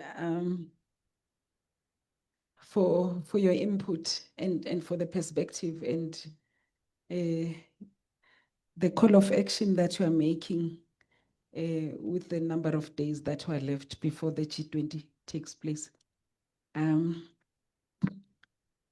Yeah, I first saw Brian at the University of Zimbabwe in 1998. Interestingly, it was the 7th Assembly of the World Council of Churches, where the campaign for the cancellation of the Third World Debt, the Africa debt, the odious debt, was cooked. I would imagine it was cooked in many places, but the ecumenical movement, the global ecumenical movement, played an important role in conscientizing society, especially African society, about the odious African debt. And it's interesting that 27 years later, we are still talking about this debt. And I just hope in the next 25 years, there's something that can happen, about it. We know there was a Jubilee 2000 campaign just before the year 2000, as that biblical explanation of the Jubilee and the cancellation of the debt. As much as it was a campaign that was, based on that biblical scriptures, but it was also just based on the question, on the issue of the odious debt, how many governments borrowed funds in a way that was not to benefit the society. And we know that in South Africa also, during the apartheid government rule, there was a lot of borrowing that took place pre-1994, and the new democratic government had to pay those debts. Those bilateral debts at the time. And it did, and that amount or that money could have been used for other things. So this question of debt remains a challenge, and we just hope that it will be high in the agenda of the G20. I'd like now to call upon Mr. William.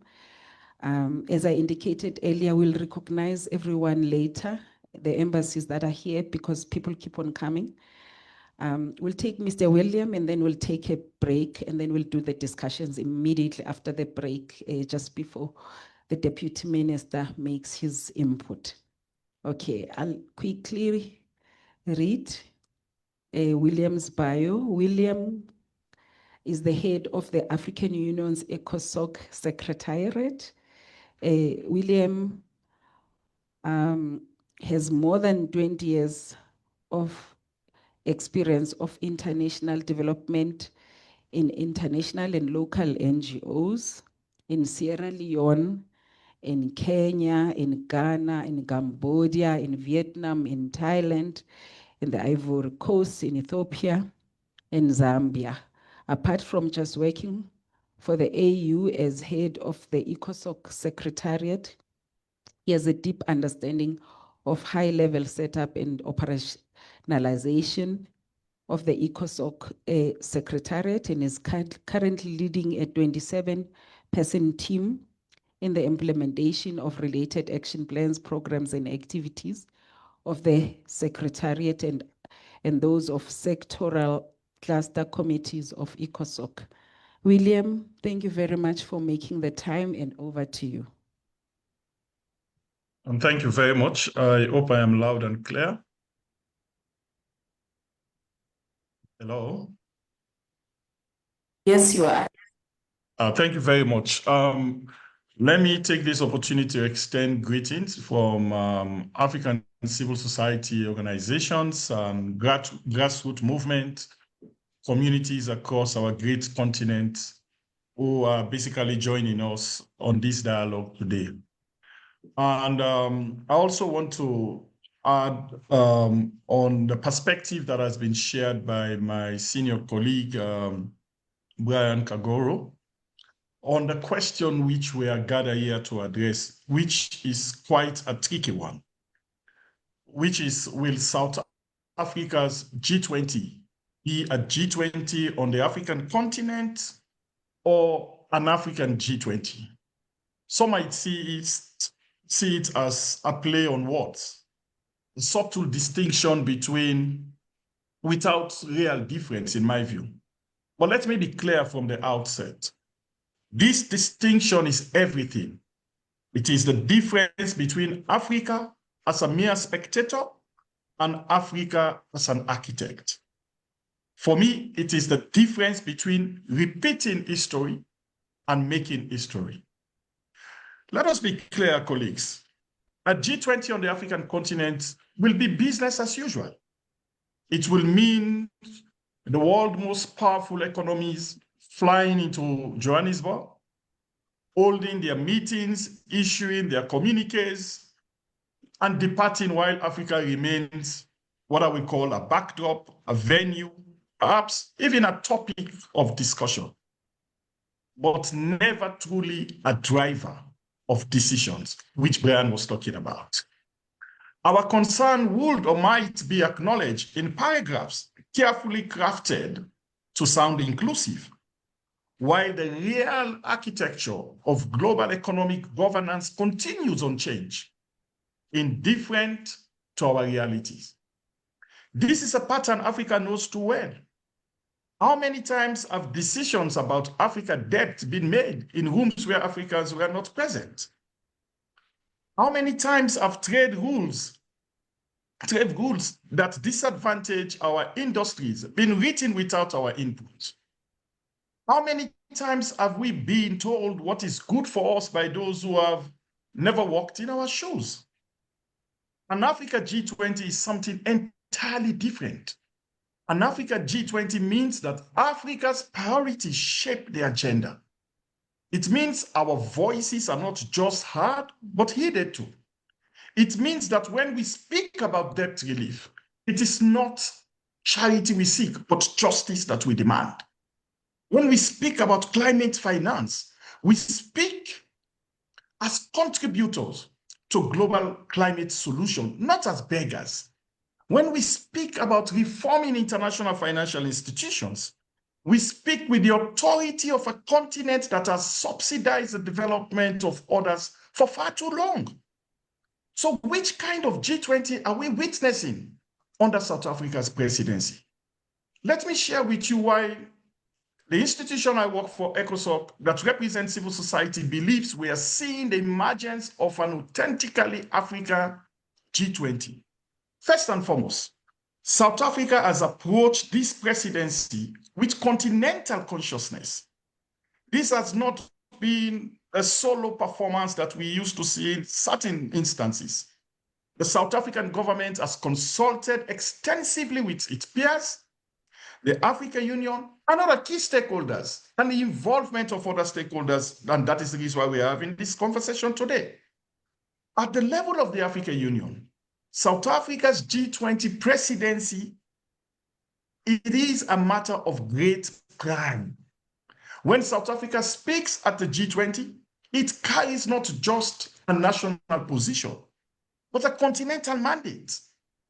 This Africa speaking through South Africa, not South Africa speaking for Africa. For its G20 presidency, it is important to note that South Africa has prioritized so many key issues which you all are aware of: inclusive economic growth, sustainable development financing, reform of international financial institutions. These are not abstract global issues that coincidentally affect Africa. These are Africa's issues. These are structural barriers that have held us back for decades. So by placing them at the center of the G20 agenda, South Africa is saying Africa's development challenges are global governance challenges, and they will no longer be pushed to the margins. You all will agree, and I think Brian also mentioned, South Africa made us all proud with the resounding Waka Waka in 2010. We can feel the same passion, the same sense of pride with South Africa bringing home the G20.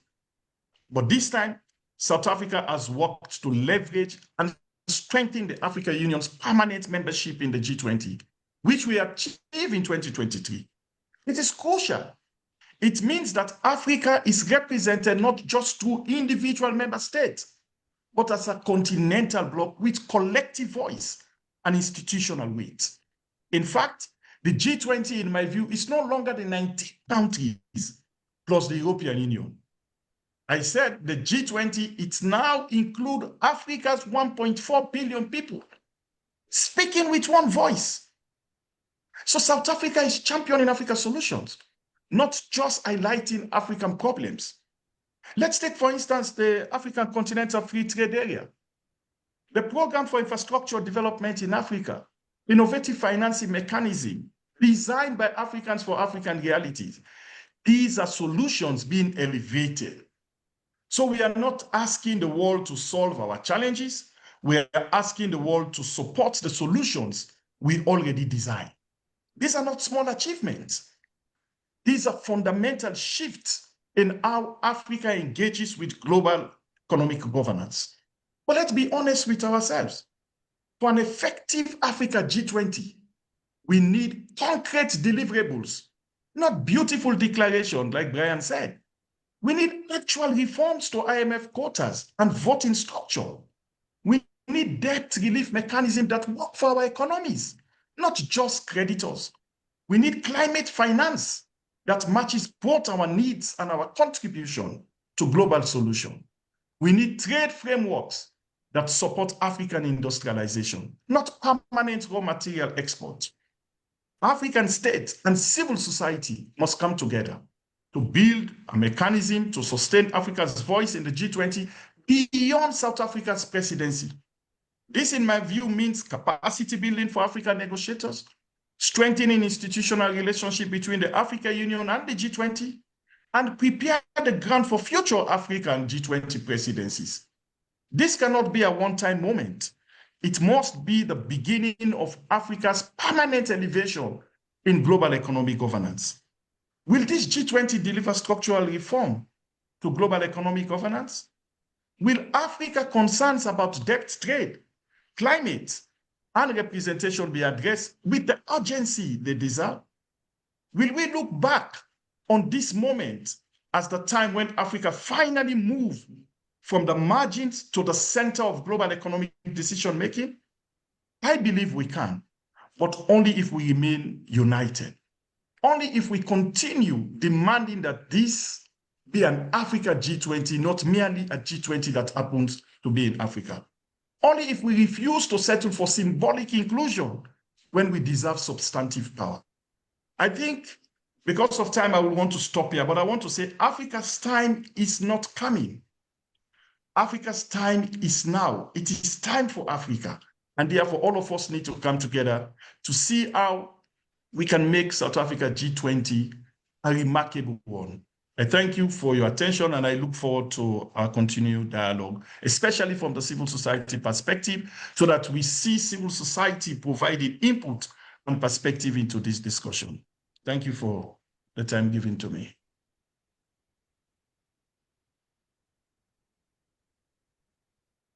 Thank you very much, William. We appreciate your input, and please stay stay connected. Ladies and gentlemen, we will now take a break.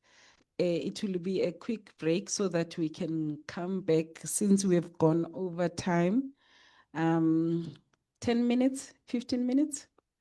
Is 10 minutes fine? Yeah? Oh, 10. Oh, okay. So we'll take 10 minutes. So we should be back by 12:14. And we would like those that are connected to stay connected or take a short break as well. Thank you very much.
Testing, testing, one, one, one, one. Testing, one, so one, one. You know, Anita was zoom so test ngale laptop. No, Anita nga.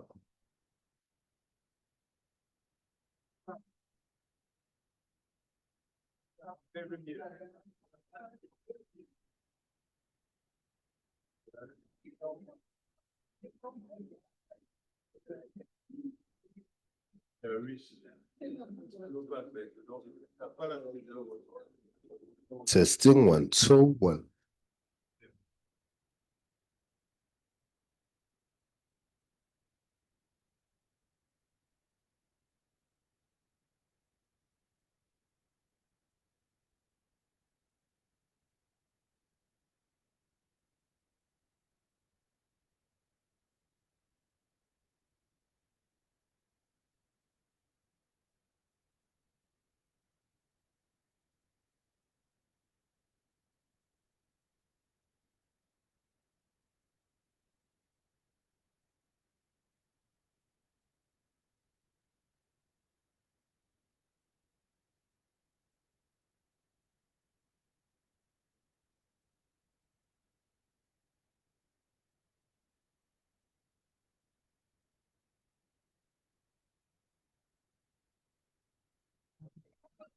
Hi, everybody.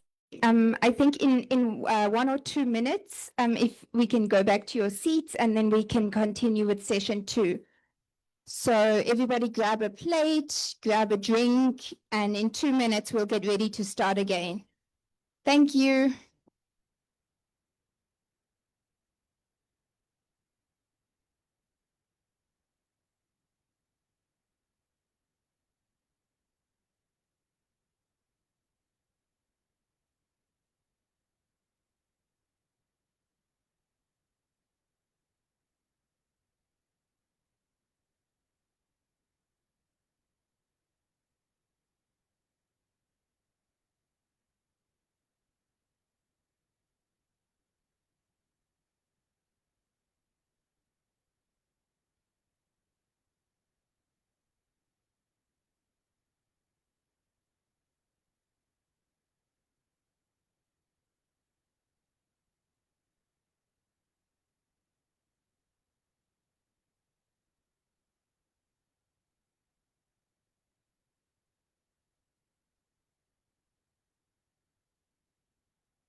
Ladies and gentlemen,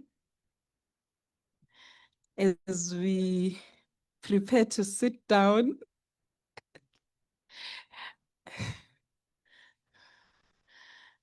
okay, we will now ask Mr. Mabalane Mfundisi from C20 to make an input on behalf of C20, and then we'll move on to discussions. Over to you, Mr. Mabalane.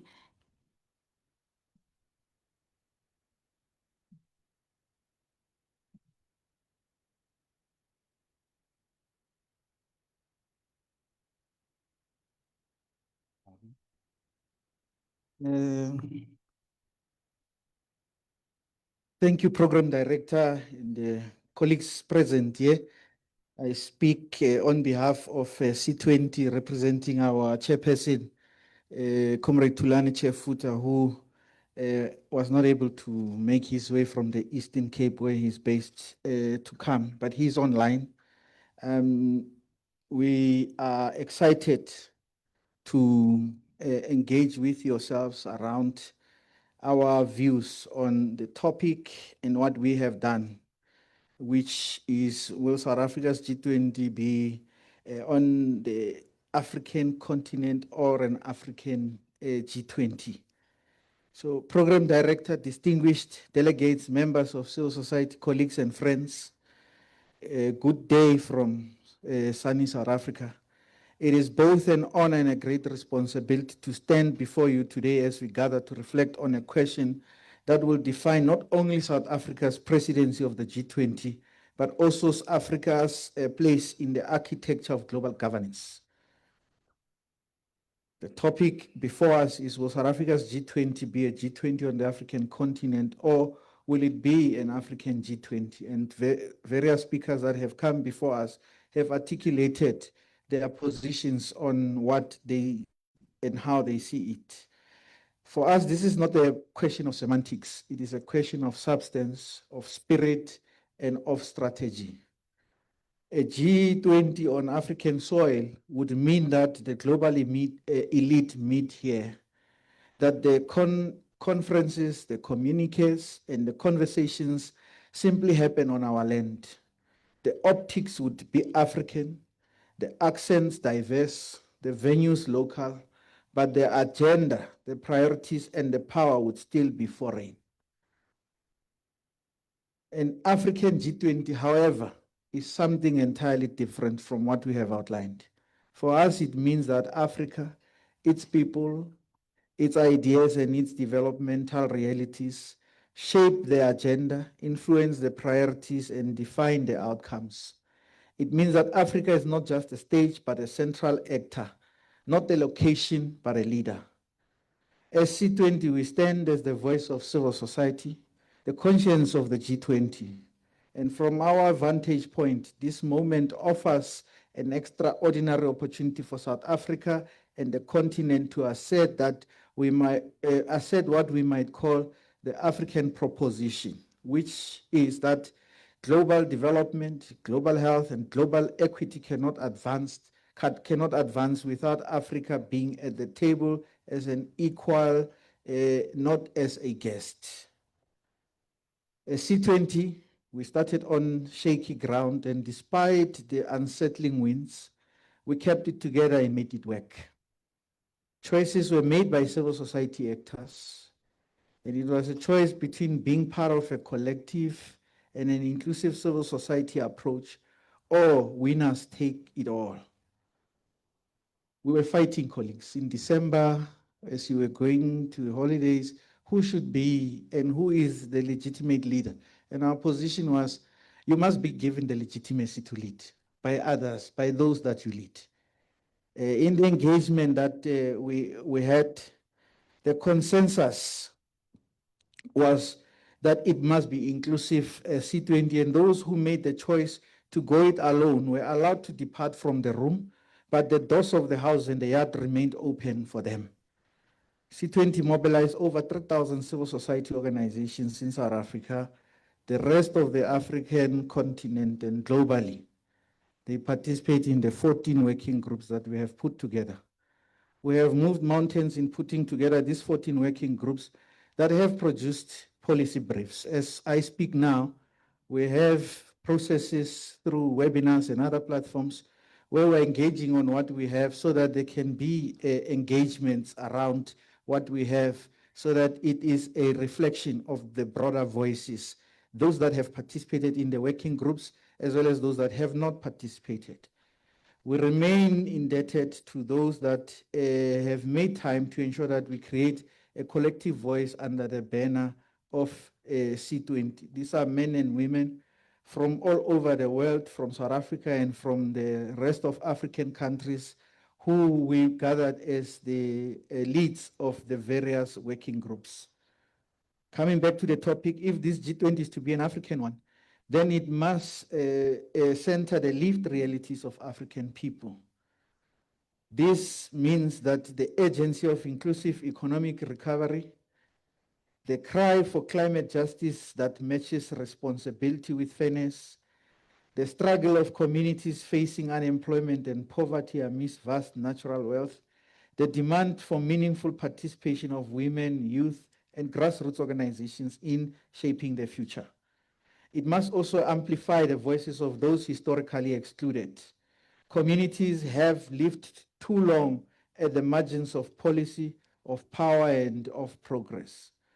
South Africa carries a unique responsibility.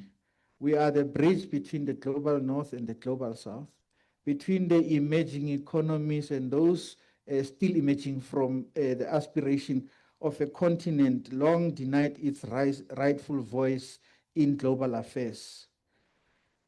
Let this G20 presidency be remembered not for its hospitality, but for its humanity, not for the splendor of its venues, but for the substance of its commitments, not for being hosted in Africa, but for being led by Africa. In this spirit, the C20 South Africa commits to ensure that civil society's voices from Cape to Cairo, from Dakar to Dar es Salaam, resonate with every policy brief, every dialogue, and every declaration. The following are a summary of the broad themes of the 14 working groups of C20, and they are aligned with other policy briefs from the 12 official engagement groups.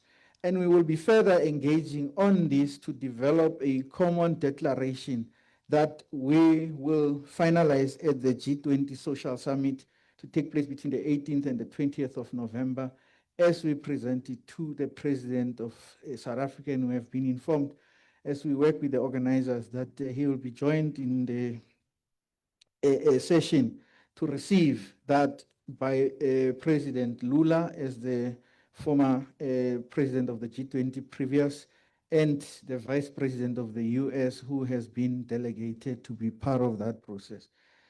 Those issues that we will be providing as they are finalized, these are the broad emerging themes from the 13 official engagement groups based on the policy briefs we have worked on. One is on digital sovereignty, AI, and inclusive innovation. Secondly, on financing the future, sustainable investment and infrastructure. Thirdly, on climate resilience and just energy transition. Fourth is on building momentum for achievement of the SDG goals.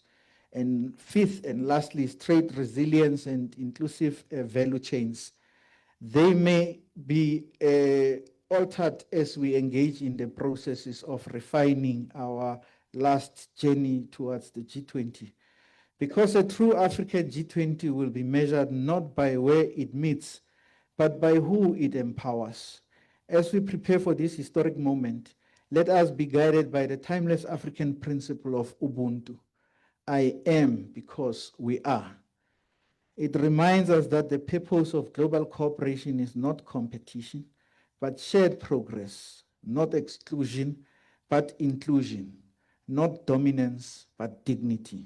So I ask again, will South Africa's G20 be a G20 on the African continent, or will it be an African G20? The answer lies in the choices we make, the voices we elevate, and the courage with which we define the future together. I thank you.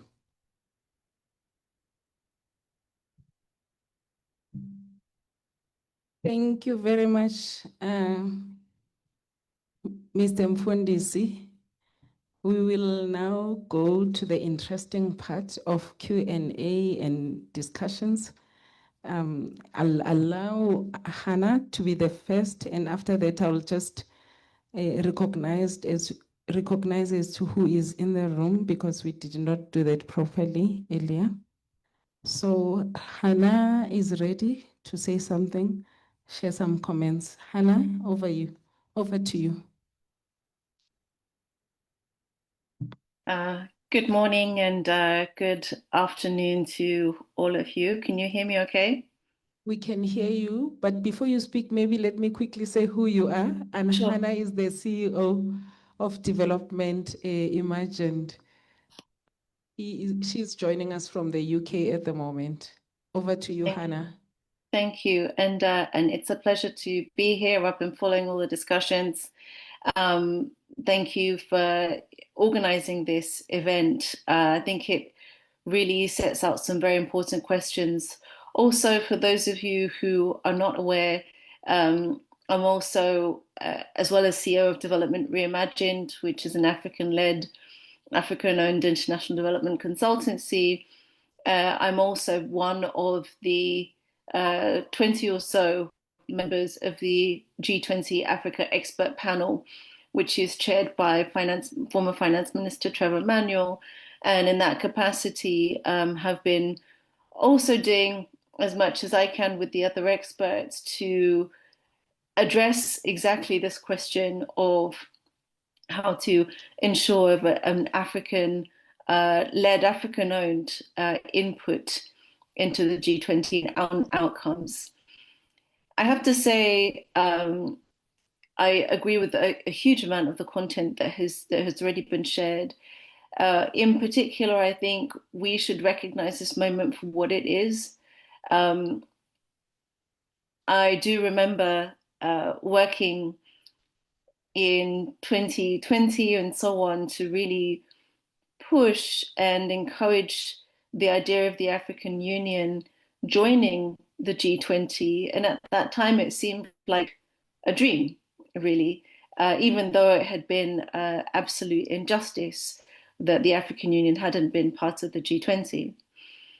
But having helped to make that case along with many others, I think we must be, we must also recognize that this is an important moment for us as Africans.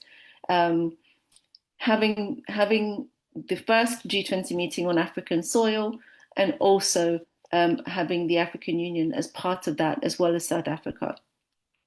So I think that's the first, my first sort of context, that that the case was made and the case was understood, and so we must maintain the reasoning and maintain our strength in pushing forward a stronger African voice through the G20. And I think part of the case that was made, and this comes to my second point, part of the case that was made was not just because we have a large population or because we need support from the G20, etc., but it was made on the basis, and certainly I did when I was writing on it, and my team, we made it on the basis of how much the African continent is fundamental to the future of the world. Of course, there are many revisionists, and including within the G20, who would love to return to a world in which there was empire, etc., etc., in which the world looked hardly diverse, if at all. But that world is gone. And in terms of the way that the world will continue, especially because of demographics, then that world, we are fundamental to that future.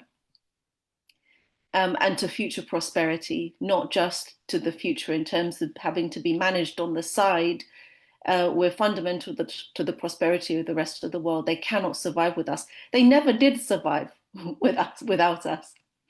But in the past, we didn't have much choice around how that engagement looked. But now we do, and we will push for it. So I think we should also, in terms of the outcomes from the G20 this year, have that in mind as our framing, that the G20 needs us. And so our strength is a feature and should be a continuing feature of our engagement. We set the tone for how we will engage in future. And last but not least, I also just wanted to reiterate some of the key points in terms of substance that we understand that the South African presidency, also working with the African Union, is trying to achieve. For me, these fall under three different buckets. The first is around a response to debt challenges, debt crisis.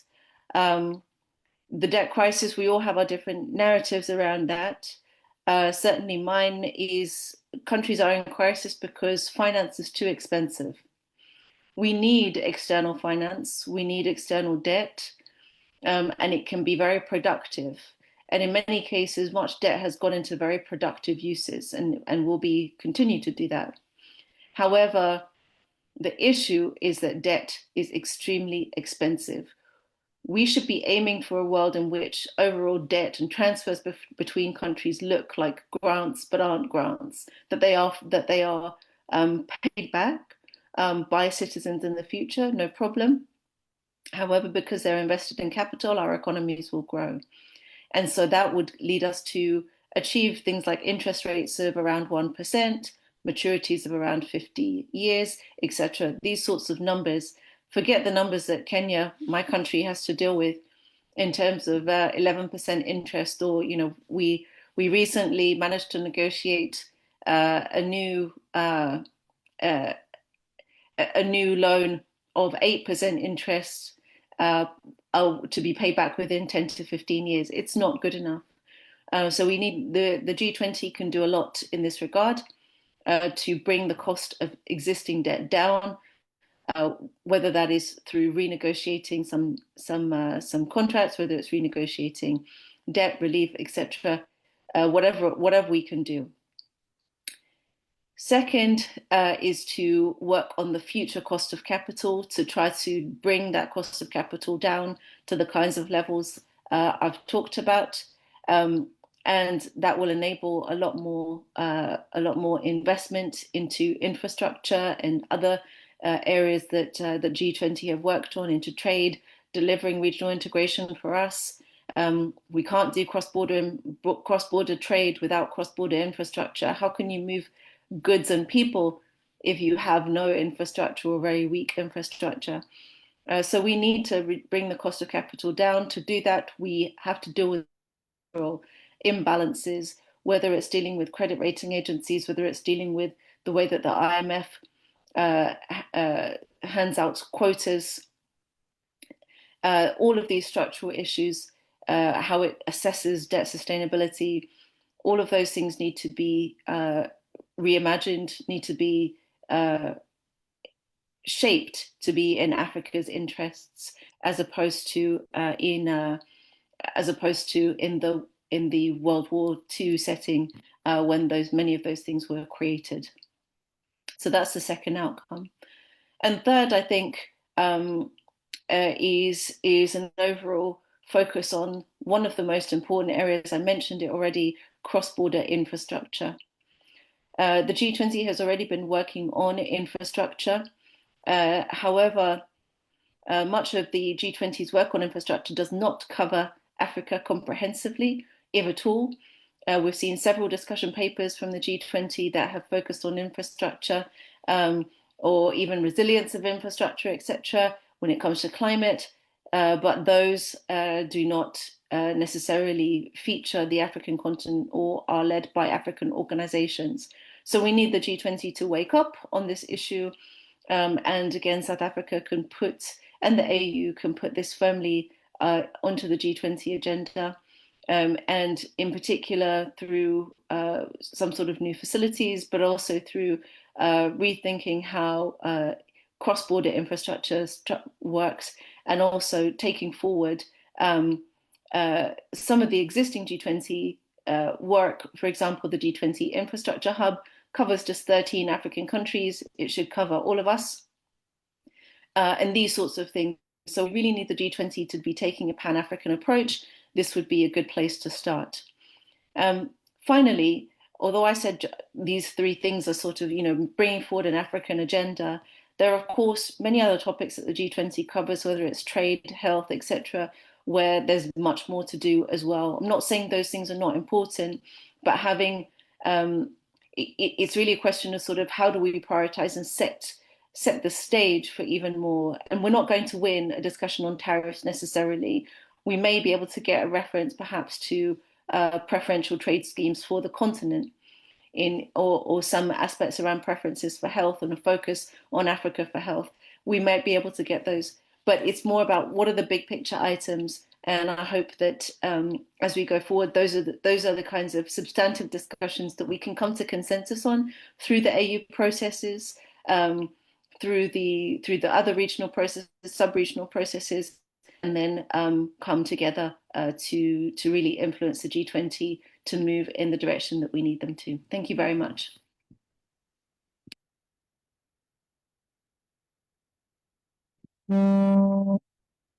Thank you very much, Hannah.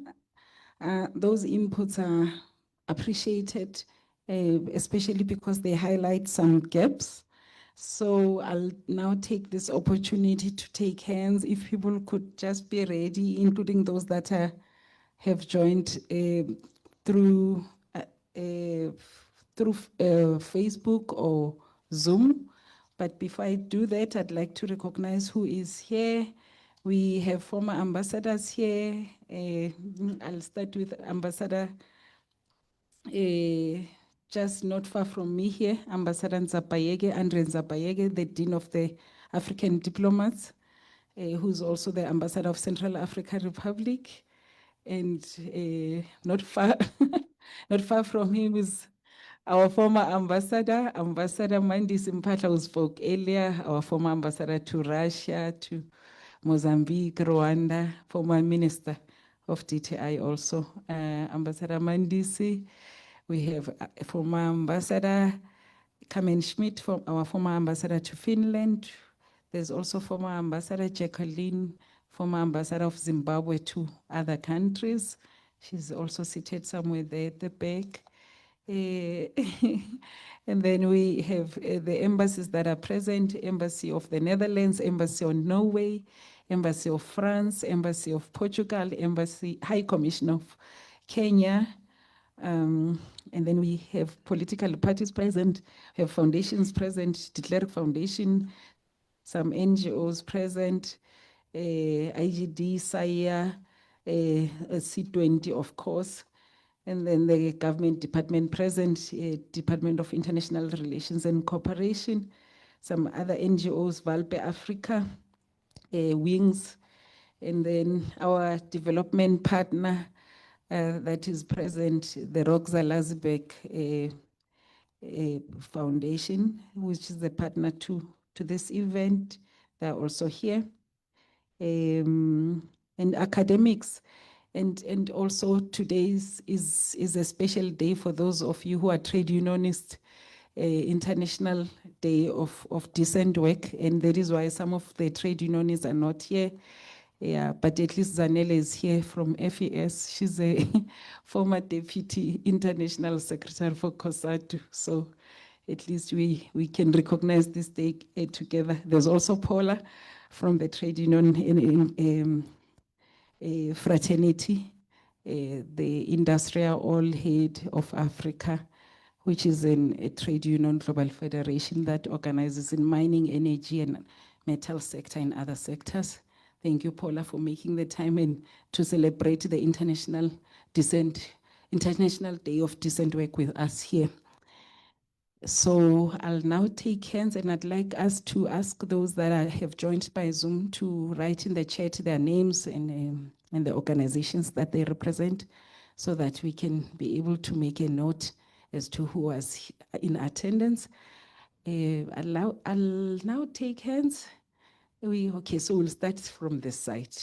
Okay, we'll say number 1, the gentleman, 2, the lady, 3, gentlemen there from IGD. Did I mention IGD? Yes, IGD is here. 3, okay. Okay, so we have 3 hands this side, noted. We have 2 hands that side. Okay, noted. Yeah. Mujoze, I'll add your hand. Yes. Okay. Madam, over to you. Yes. Oh, okay. If now I'm becoming biased, I'll start with the gentleman. He was the first. Yes. Over here. Yes. Okay. Thank you. And sorry, it was not obvious to know who was first, so I'll be quick. First, so my name is Alexandre Brochard. I'm the Political and Global Affairs Counselor at the French Embassy in South Africa, Lesotho, and Malawi. First, allow me to thank SALO for an excellent event with very thought-provoking and enriching conversation on the South African G20 presidency. Just perhaps my intervention would be targeted at raising awareness on the 4P, the Pact for Prosperity, people in the planet, because many of the issues which have been raised in terms of agenda setting for the G20 South African presidency are actually also converging very much with the international efforts which have been conveyed through by the 4P, initially launched by France, Kenya, and Barbados, and which then gained traction from many countries. Also touching upon the introductory remarks by His Excellency's ambassador at the beginning on the African agenda.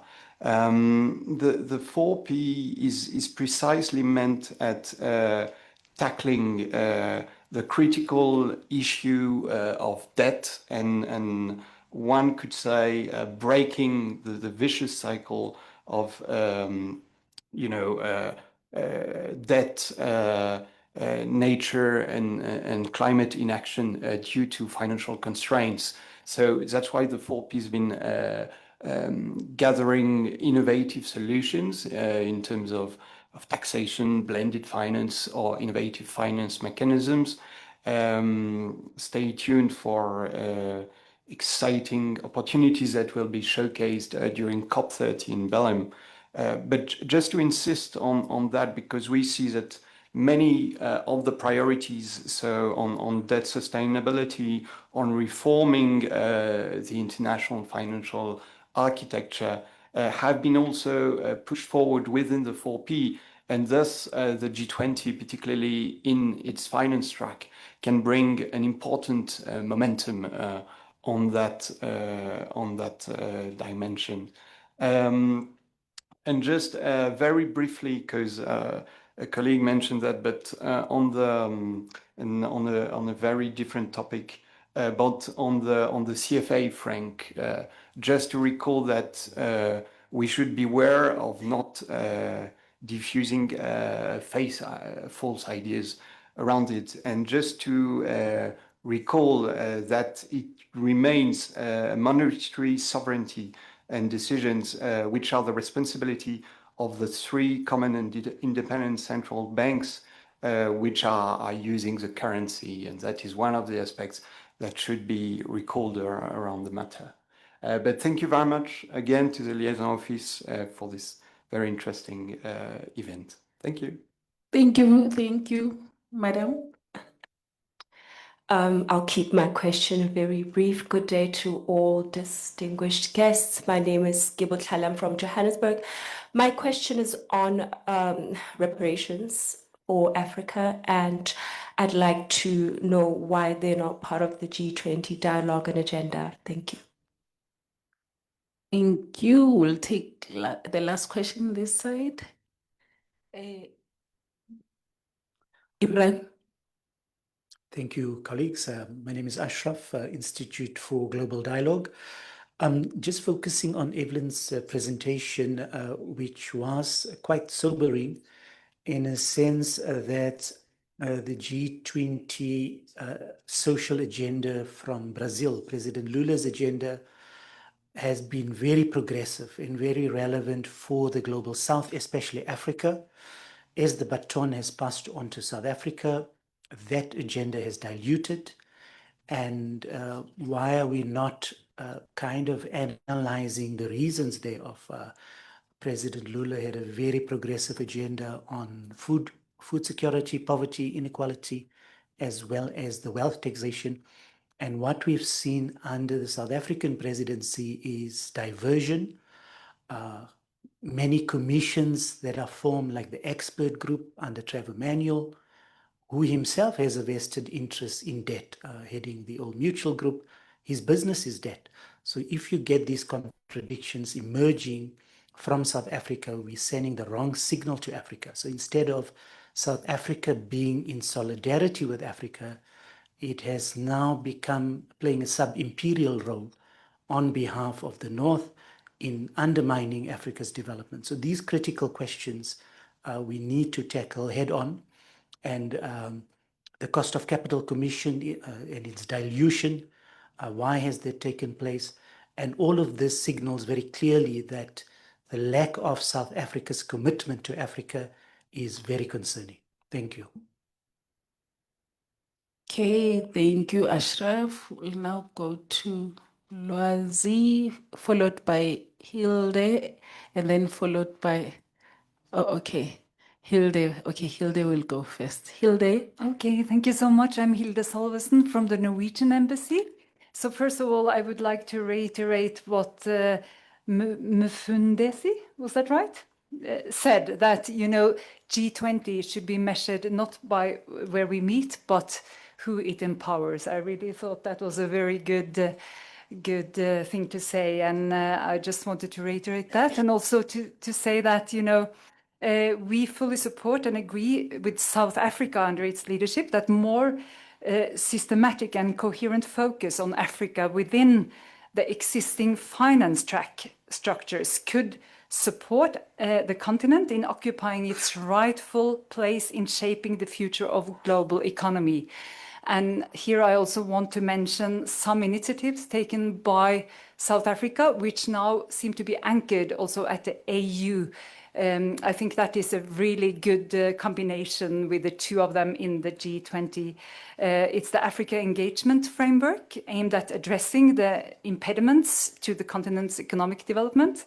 It's the Ubuntu Initiative, and it's also the AI for Africa. So I think there are several good initiatives that are now also being taken forward the coming 5 years. So that's I think one measure that, you know, it's a G20 for Africa. Thank you.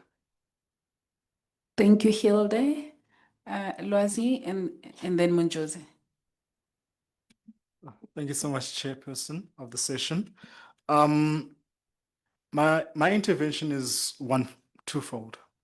The first is that there's a tendency with these multilateral fora, we come, we agenda set, we discuss, we have a declaration, we clap hands, and we move on. And without plugging into other multilateral fora. We do the same continually with G20 processes. President Thabo Mbeki most recently alluded to various African initiatives that were initiated during his tenure. And over 3 G20s, all those things fell off the agenda. And it's a trend that manifests, especially within these multilateral fora, that whichever country takes up on board, they set their own agenda, even at the expense of of previous G20s. And we will see it next year, where a lot of the issues we're talking about today will not take center stage.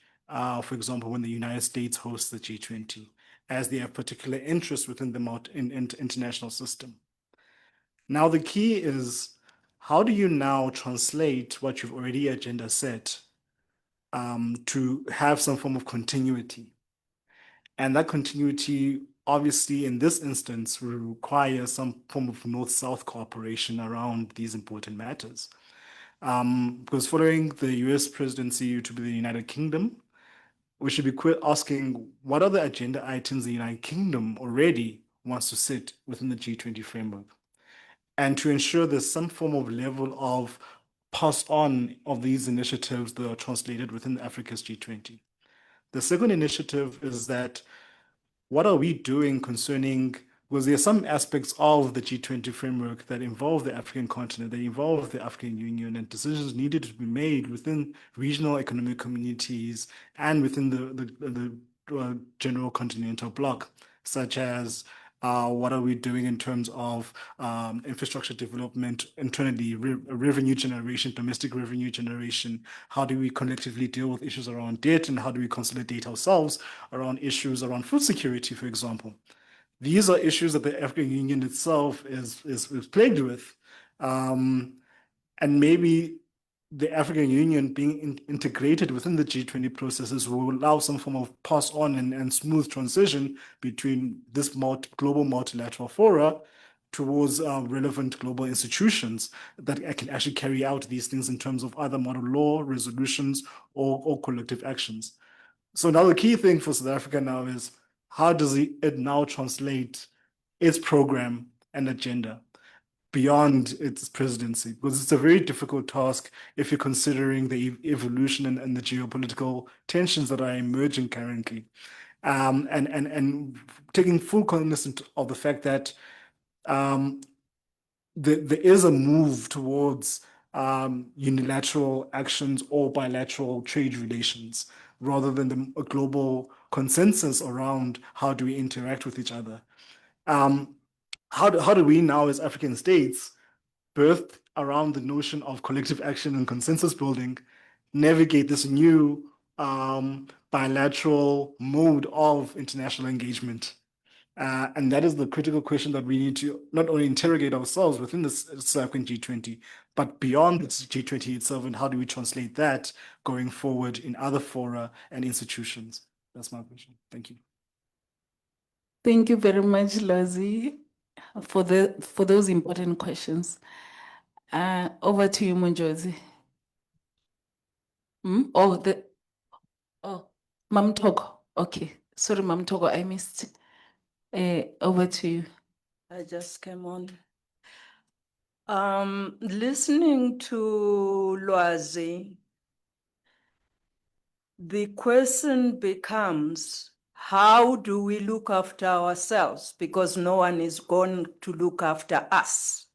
So for me, the G20 on the African continent should have a focus on what our concerns are, our priorities are. And then the next layer of the onion is maybe taking from Brazil. How do we frame the South-South priorities within us? Forget the other guys. They are good at looking after themselves. And when we get to the US next year, it will be as if we never existed, believe you me. Because as it is now, with what is happening in the geopolitics, we are being sort of squeezed out and being again a dumping ground for what is not needed there. So for me, the question is, how do we hone on to what really is a priority for us, and how do we include the South-South into making this who we are and what we are? Because after this, I don't know when it's gonna come back onto this continent. And believe you me, will be yesterday's news next day. Thank you, Sis Togo. Okay. The gentleman here and then followed by Ambassador Kamin. Sorry. Yeah, thank you very much. My name is Matthew Kaikai. I'm Minister Councillor at the Kenya High Commission in Pretoria. I just want to pick two from where Madam left, and also as I appreciate the presentation that has been done earlier on by all the presenters, and also, of course, appreciating SALO for organizing this event. Actually, what Madam has just said has been what is troubling my mind as well. I've been asking myself, how can we now, beyond South Africa's presidency, how can we sustain and expand our influence in the G20 going forward, so ensuring that our priorities are still, of course, sustained going forward? I don't want to throw this as a question, but what I was thinking is we need to continue to leverage on the AU's permanent seat in the G20. We want to leverage on that one so that we ensure that we continue to push for the continental priorities, which were well elaborated by various presenters.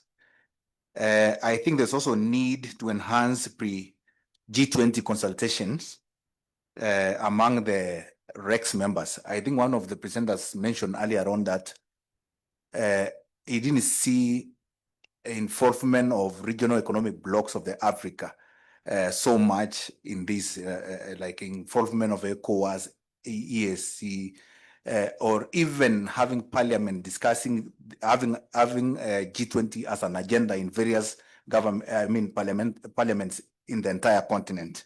So I think we need to strengthen that regional coordination as African going forward.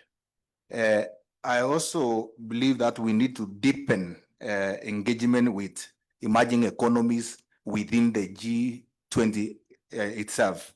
We need to work closely with emerging economies like India, Brazil, and Indonesia, which we share a lot in common, just to ensure that we have strategic partnership. And I'm also thinking that we, of course, we as African, we need to implement our own agendas. We come up with very nice agendas, good in point, Africa, Free Continental Trade Area, Agenda 2063. So we need to push for implementation of these agendas going forward. And lastly, I think we should be using such opportunities like the G20 also to showcase our successes. We need to shift the African narrative in such fora. And we have a lot of successes in Africa which you can share in such fora. We have like mobile money transfer, unique things that happen in this continent, the fintech. So I think these are, we should take opportunities in such fora to showcase also our successes. And I want to rest my points there. Thank you. Asante. Okay, we'll now take Mujozi. No, Ambassador Kamin Smith and then Mujozi.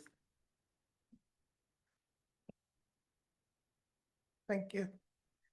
Thank you, everybody, for your inputs. It was really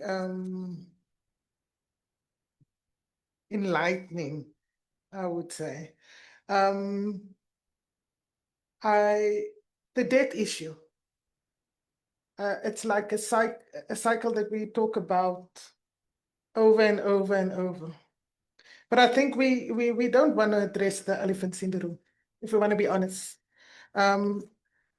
With my limited understanding of banking and finance, we will never get out of debt with the exchange rate as it is. Because basically, whoever lends from the IMF, World Bank, you name it, we basically just pay off interest rates, and that impacts on our delivery for our countries in general. I think this conversation, the hardcore conversation, people don't want to have.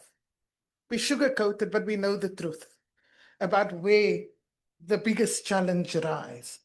I mean, 20 rands to a euro that you're paying back, and the loans are in another foreign currency, not even in our own.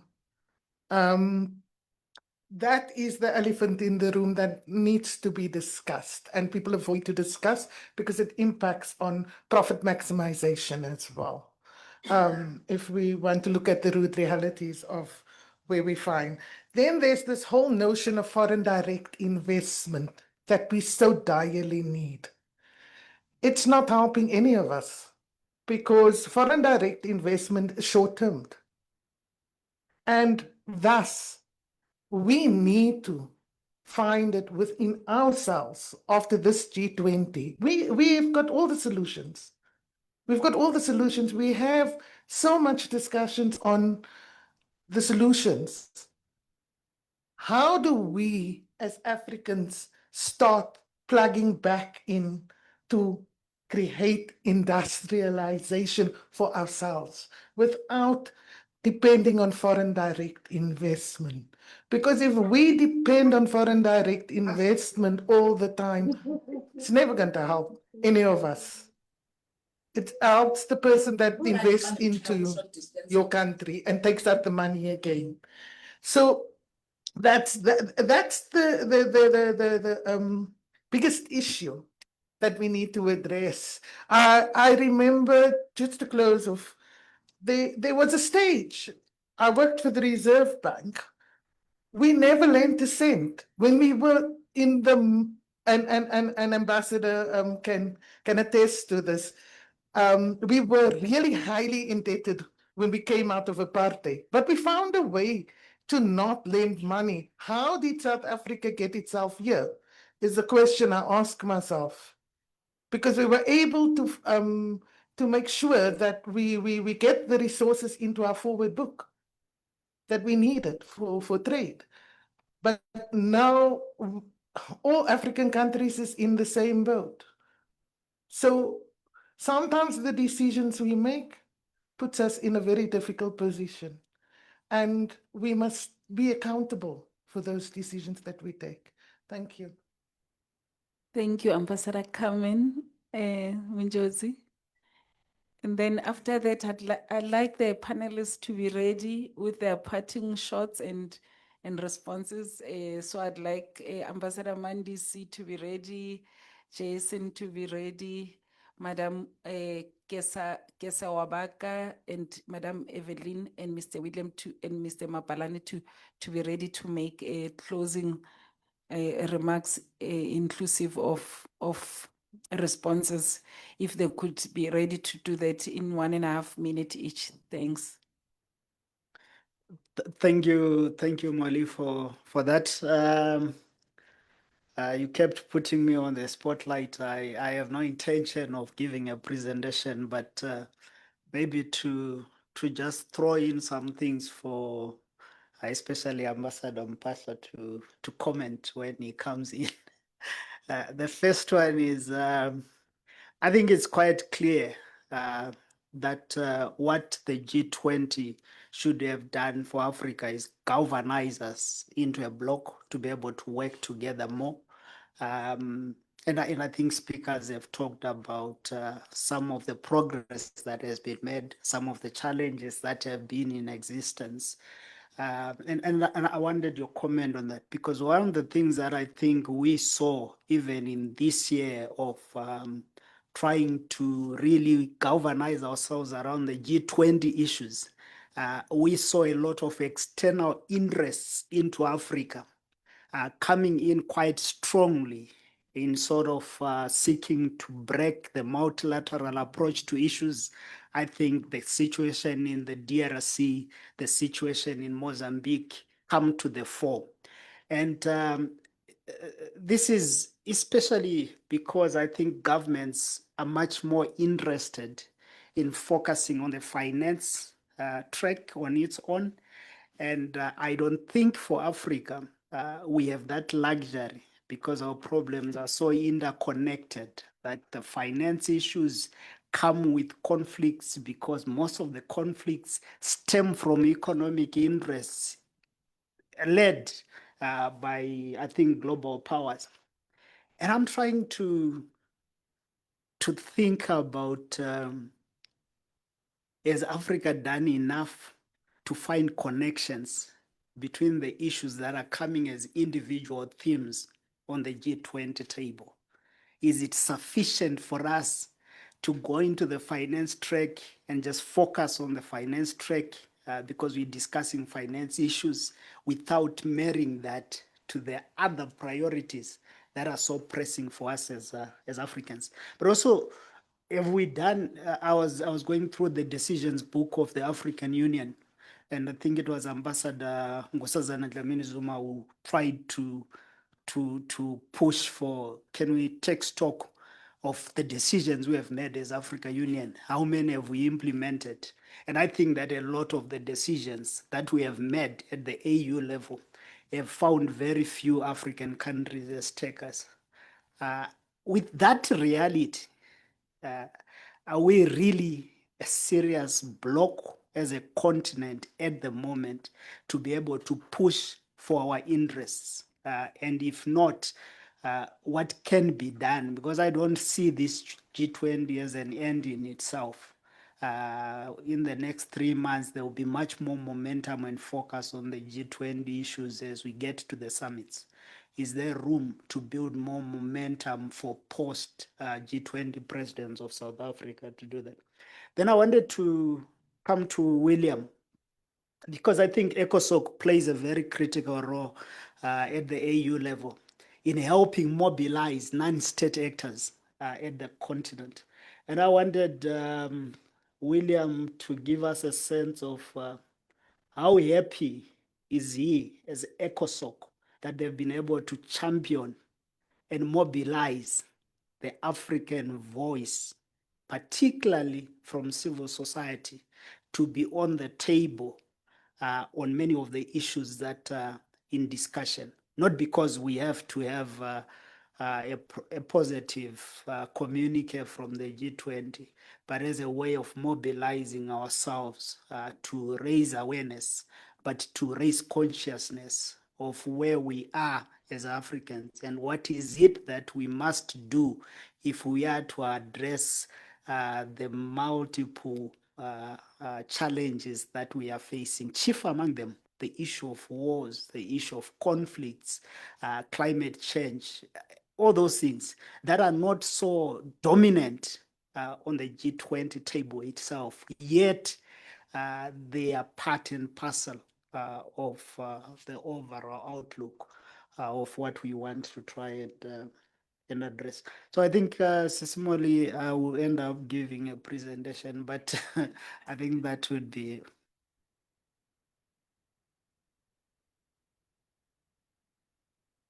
Munjozi, for those inputs.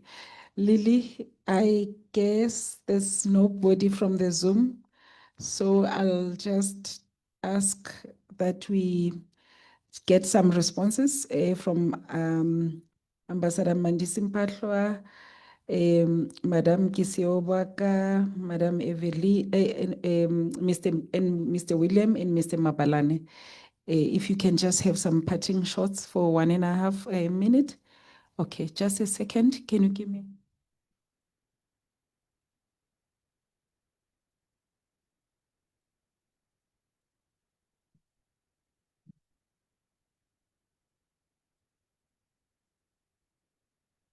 Okay, over to you, Ambassador Mpahlwa.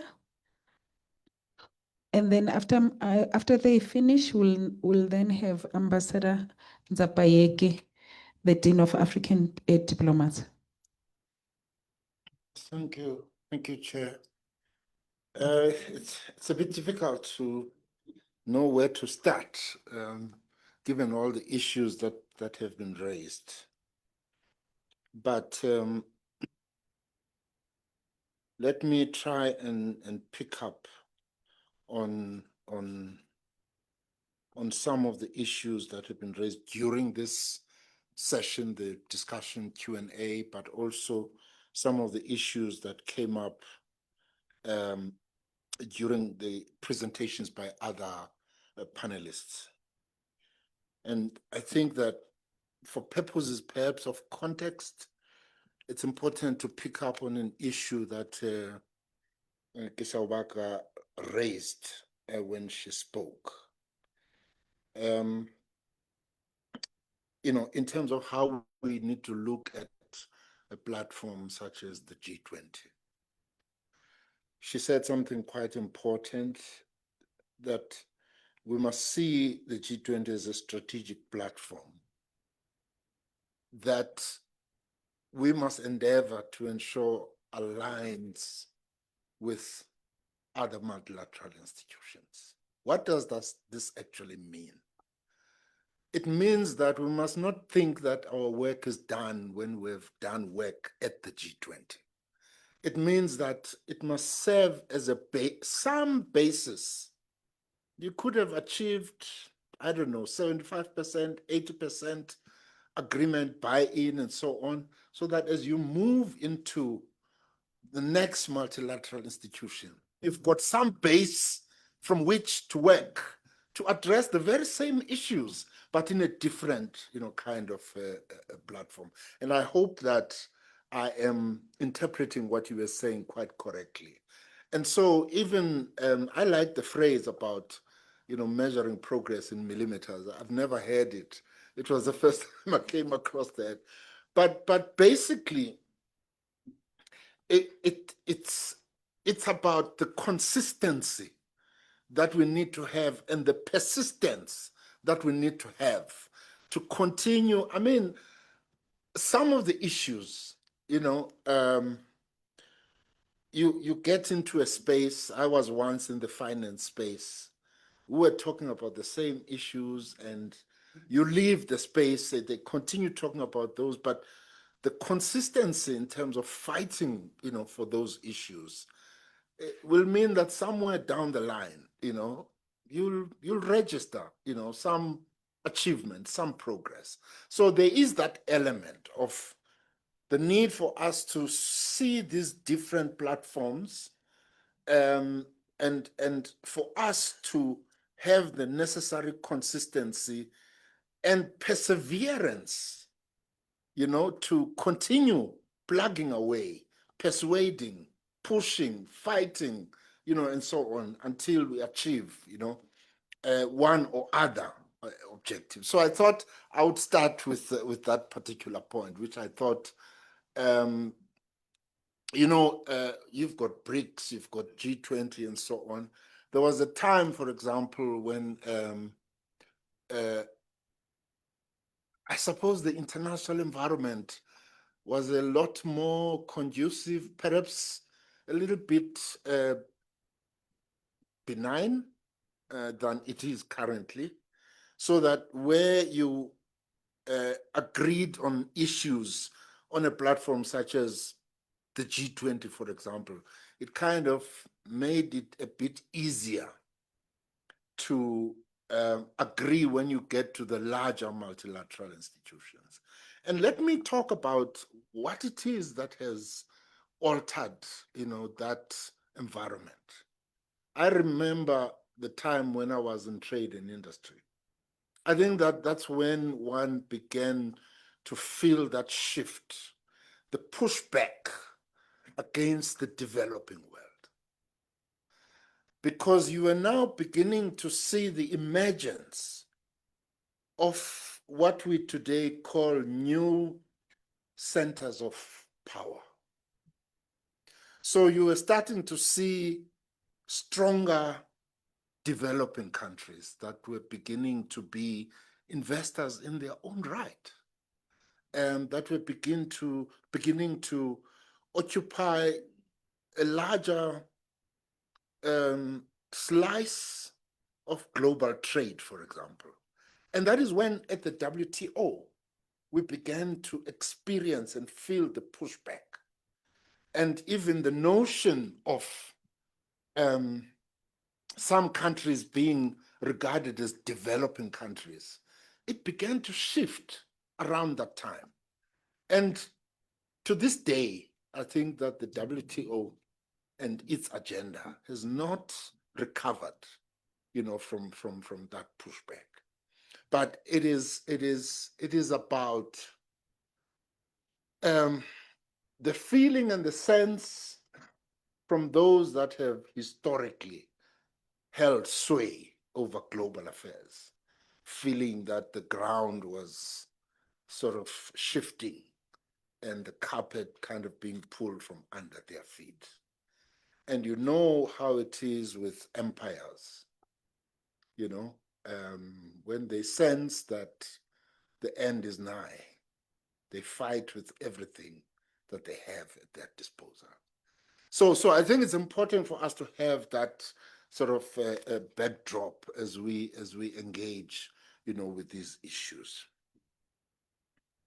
Let me also pick up on some of the more recently raised issues. Somebody said that, we also need to, I think it was Loazi who spoke on this issue of foreign direct investment. And what came to my mind at the time when you raised this issue was some of the really good examples that we are beginning to see, in pockets around the continent. Whether it's Mr. Aliko Dangote, investing massively, in a facility in his own country, Nigeria. And when you go into the Grand Ethiopian Renaissance Dam, and you get to understand how they actually got to finance that, they mobilized their own people, to contribute whatever they could, towards financing of this major, massive project, So that's one of the things that came to mind as, good examples of the need to sometimes look at what it is that we can do, the resources that we can mobilize from within our own environments. There may be other examples, elsewhere that I'm not aware of. But I think it's an important issue, this one, that if we just all become capitalists just for a moment, because I know we are a hodgepodge here of communists and socialists and capitalists and so on. But let's just for a moment all become capitalists. Let's just be, patriotic capitalists, that commit to enhancing our own environments with whatever capital that we have at our disposal. So I just want to respond to that issue in that particular way. But I think it's also important that as the developing world, as Africa, and that's why I picked up on the issue of the Africa Cooperation agenda, because that's something that gives us the possibility, even when this presidency has transitioned, to actually continue working. We have identified the Africa Continental Free Trade Area, investment into productive sectors, and the regional integrative infrastructure to continue working. But of course, this requires, I think that as Africa in particular, we really need to relook, and that's why I raised this issue at the very beginning. I mean, we had momentum at some point. I think we lost it. And I think that we are called upon to relook at ourselves and, in a sense, to give new impetus and new momentum to the African Union and its institutions, build the necessary capacities. I mean, if one looks at the European Union, part of the reason for the success, I think, of the EU project is the capacity that resides within the EU institutions that have been established to drive the program of integration and so on. So without those capacities, we will remain, in this situation where we talk about these things, but we just don't have the institutional capacities to help us to drive these programs. So I think that it is time for Africa to really take stock of its own self, its own institutions. Do they measure up, to the challenges that we have set, that we have identified, and the objectives that we have set for ourselves? I think that we really do need to look at this issue, and that's why I also talked about it in my remarks. Capacity building within these institutions, so that and give them the necessary authority, because there is no integration that succeeds without a measure of giving up some sovereignty. We seem to hang on to sovereignty, national sovereignty and nation states for dear life, in a manner that undermines even the very things that we commit to say that we want to promote, African integration. We want a free trade area. We want, to integrate more, to trade more among ourselves and so on. So sometimes hanging on to these national identities and sovereignty and so on, it costs us the bigger objective of, achieving something bigger, working together. Let me also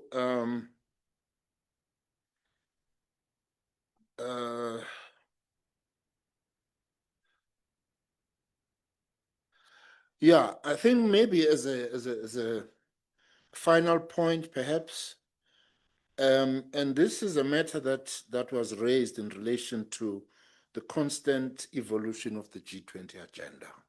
The fact that it shifts leadership from country to country every year and so on, and therefore each country that comes in, it puts its own stamp on it. And so what will be the agenda of the G20 next, when we next get, when we get to the next presidency, might not look anything close to what we see now. And what this says to me and must say to us is that as we engage in these platforms, we must also begin to look at what initiatives, platforms we put in place, and initiatives we set in motion ourselves to continue the work that we do, let's say during a particular G20. We've had, fortunately, 4 years of leadership of the G20 by South countries. Now, are there platforms, initiatives from those 4 presidencies that we, as the developing world, would look to continue with, in spite of what is happening to the agenda of the G20 as it moves from country to country? And I want to cite examples here. When IPSA, began to gain some traction, it began to support and make important interventions in support of countries in distress. These were now 3 countries: India, Brazil, and South Africa. That's one example. You now have the new development bank of BRICS, that is now beginning to be an alternative lending platform. So the Africa Cooperation Agenda must be such a platform that enables us to sustain, the work. So these are some of the things that we need to begin to look at. So in a sense, we've got to have minds that at one level, we understand that we are working in this very difficult environment where, we have to fight forever. But at the same time, we need to look at those things that we can do, those platforms we can set up, those initiatives that we can undertake ourselves to support our own developmental objectives. I think for now, let me just leave it there. Maybe if I feel I've left something out, I'll just raise my hand. Thank you very much, Ambassador. Okay, now we'll ask Madam Kisa Obaka. Thank you very much. I'll just make a few short additions to the very important points that the ambassador has already made. And I want to first pick up on the point around building internal capacity and giving or empowering our African institutions to have a mandate to actually push an African agenda in global forums. I think looking inward, we need to acknowledge the setup of the AU, the fact that the structure itself is not perfect. It is a consensus-driven organization. And there are instances and issues of mistrust and, sort of divergences amongst the countries and states themselves. And so in order for us to come up with a unified voice within the continent, we need to address those divergences and find common ground among ourselves as African countries that can inform that very clear mandate. To add to that, around coalition building, I think you highlighted the importance of South-South cooperation and really pushing that forward. I think within the continent ourselves, if our vision is clear, it becomes a bit easier to rally the troops to also sort of fight with us for that vision. And so I think the clarity of what we actually really want out of the G20 and out of other forums is also very important. Another point that I want to make is on the challenges and the geopolitical landscape that we find ourselves in. In as much as the landscape is as fraught as it is, I do think it does present an opportunity for Africa to reset relationships with the global north. And I think the G20 is an important tool in doing that because it brings together the global north and global south around one table to be discussing and having discourse around these issues. So I think, rethinking relationships with even blocs like the EU in a post-aid order is also an important point that must be made. And just one last point around the issue of debt. I think it's very important to emphasize, and also just building on the ambassador's point around looking at what we can do as well within the continent that is not necessarily driven by the agendas or the processes, the global processes, is the debate or the push around the debt issue should not be mistaken as one where we're outsourcing an African issue to the global north, but we should be proactive in sort of highlighting the kind of changes that we want to see and the kind of solutions. For instance, a simple ask is, and I think someone highlighted the issue of exchange rates, right? A simple ask is local currency lending, pushing for that at the G20 and in multilateral financial institutions. Is, in my opinion, a low-hanging fruit that can be championed and is not necessarily as divisive as debt relief, for instance. Within African institutions themselves, and this is the last point that I'll make, also connecting it to the point around debt, there can never be sort of a replacement for prudent and sound public financial management. We also need to be real and honest with ourselves around the internal issues that we need to fix, so that even if we get the wins that we want on a global stage, we don't then recreate the same issues. So issues around debt transparency, really championing African institutions like the African Finance and Stability Mechanism that, will assist African countries to sort of address short-term liquidity challenges in African Monetary Fund. Those are institutions that are within our control as Africans that we can champion and that we can see tangible results on. So while the G20 is useful in pushing on a global scale our agenda, it's still our agenda, and it's still ours to sort of be proactive in finding those internal solutions. And that's my answer. Thank you very much, Madam. Yeah. A prudent and sound public financial management, you said. Thank you for that. Mr. Mfundisi? No, thank you. I'm going to be brief. Part of what drives us in this process is to ensure conscientization of local people around how their struggles, their hopes are connected to the global systems. And we'll put this, there was the global media around the summit flotilla, and the conversations in South Africa were, what were those people looking for?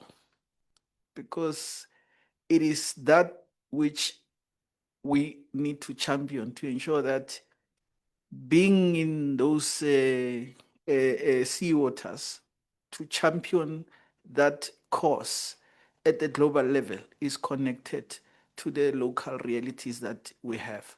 So the platform will create a mechanism that must create a just world, and the implementation must be localized and it must be understood.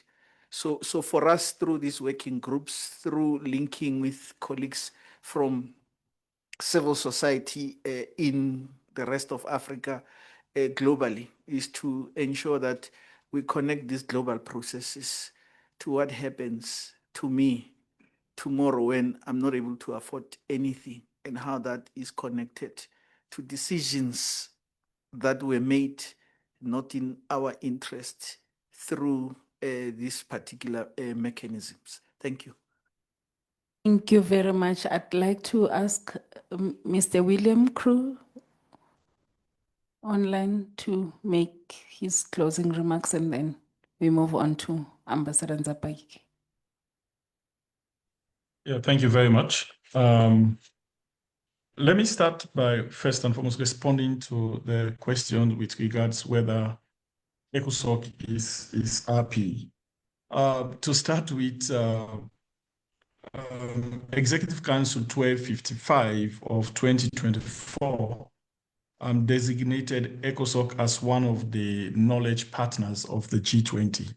And from our point of view, that recognition basically affirms the critical role of the civil society organ within the African Union, especially with the diverse voices of African civil society. So we've been doing a lot of popularization and awareness raising, because we through our interaction, we realized that there is a significant gap in terms of understanding knowledge about issues related to the G20 or the whole G20 itself. And therefore, we have done quite a number of engagement through various platforms. Whether I am happy, I would say I'll be happy by November if we have a clear backed outcomes, which we look at several issues like concrete climate finance and loss and damage commitment, credible debt restructuring roadmap, commitment to tax and vaccine, commitment to scale green and digital infrastructure investment, most of the issues that we have been talking about, the reform agenda and the likes. And to conclude, from a civil society point of view, I basically think that we need to emphasize on the importance of unity and collective action for Africa, especially in an era where global decisions increasingly shape the future of our continent. Therefore, Africa has to speak with one voice. And the G20 presents that unique opportunity for us to be able to present a cohesive agenda that addresses our shared challenges and aspirations. I think we just have to work together. And lastly, it's unfortunate that beyond South Africa and the African Union, maybe one of the questions you want to ask, what about the other member states? What have they been doing independently beyond the African Union point of engagement as an institution, or South Africa as a country that is hosting and being the president?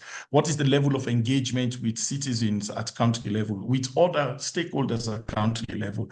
I think these are issues which are very critical, because all these stakeholders consultation, we want to see how they can have direct input into the final backed outcome that we are talking about. And then we can be able to say we take ownership as Africa when we are able to engage and demonstrate that level of commitment and interest. Thank you. Thank you very much, William. Ambassador Mandisi wanted to just mention one more issue. Yes, partly it's a feeling of guilt because it's an issue that was raised by someone sitting right next to me. So, and the question was why the issue of reparations is not on the agenda of the G20. And I won't pretend to have a clear answer on that, but my understanding of how these platforms, these plurilateral, multilateral organizations work, they work around consensus building. And obviously an issue such as reparations, we feel strongly about it, but it's a highly, highly divisive issue. You know, and so the likelihood actually of achieving any measure of consensus to have an item like that on the agenda, it probably holds, you know, very small prospects, you know, to be able to achieve something like that. So those are some of the realities of working within multilateral and plurilateral type organizations. And so these kinds of issues, you know, which it's like the issue of, you know, the return of African, you know, artifacts. They've tended, although that has sort of gained a bit of momentum, you know, that has made it possible to deal with it on broader platforms. Those issues have tended to be dealt with on a bilateral kind of basis.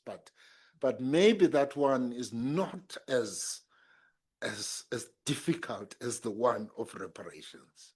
You know, hence, you know, you could see some measure of momentum, you know, being gained around the issue of the return of artifacts. And I think we began to see several countries actually, you know, acceding to, you know, the demand for the return of those artifacts.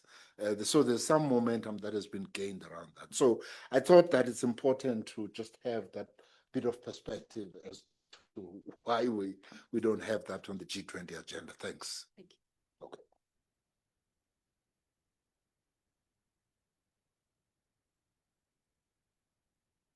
Thank you very much, Ambassador, for that response. It's an important response. Issues of reparations, and we just hope those debates will continue. Yeah, because there's just so much to talk about when it comes to reparations, you know, and we know that at some point South Africa had to do reparations for someone's body to come back to the country. So there's just a lot.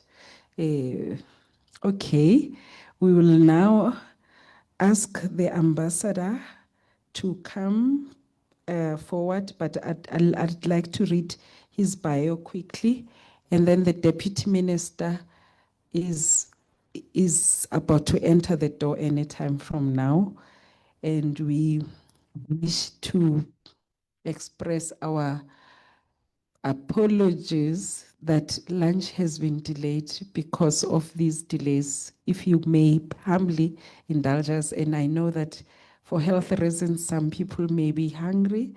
If we may assist those that need to eat something to please grab something from the back in the meantime. Apologies, colleagues, for this.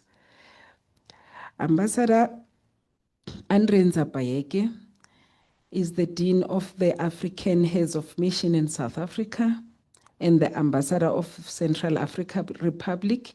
He previously served as the Prime Minister of the Central Africa Republic in 2014 during a very critical period of national reconciliation and transitions in the Central Africa Republic.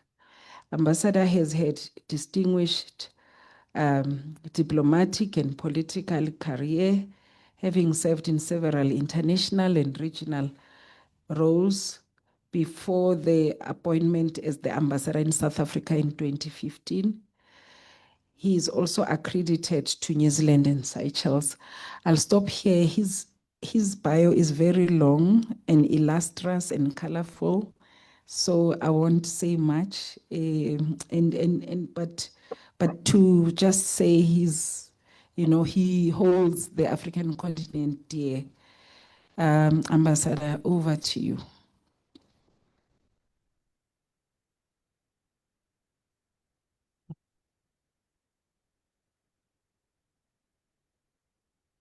Good afternoon. Unfortunately, I cannot help you. Those who are starving, you have to wait. Yeah. I will not say more about myself. I think Molly has said it all and made it even longer than it is.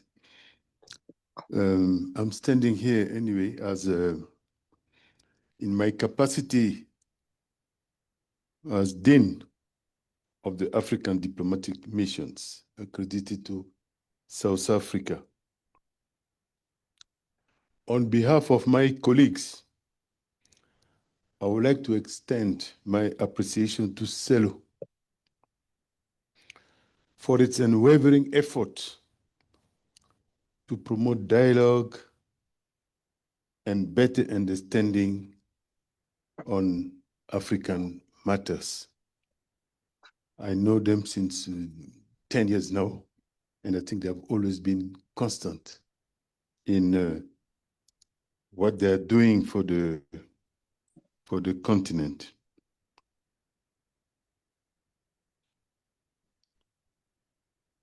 After the BRICS summit and other significant international events, South Africa's presidency and the coming G20 summit mark another major milestone for the continent. The inclusion of South Africa and the African Union in the G20 is a testament to Africa's growing momentum and its increasing recognition on the global stage.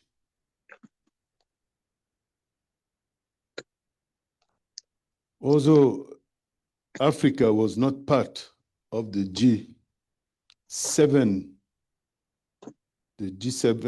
founding members in 1999, the G20 has evolved into a crucial platform for international dialogue and cooperation, enabling the continent to voice its concerns and participate in global decision-making processes.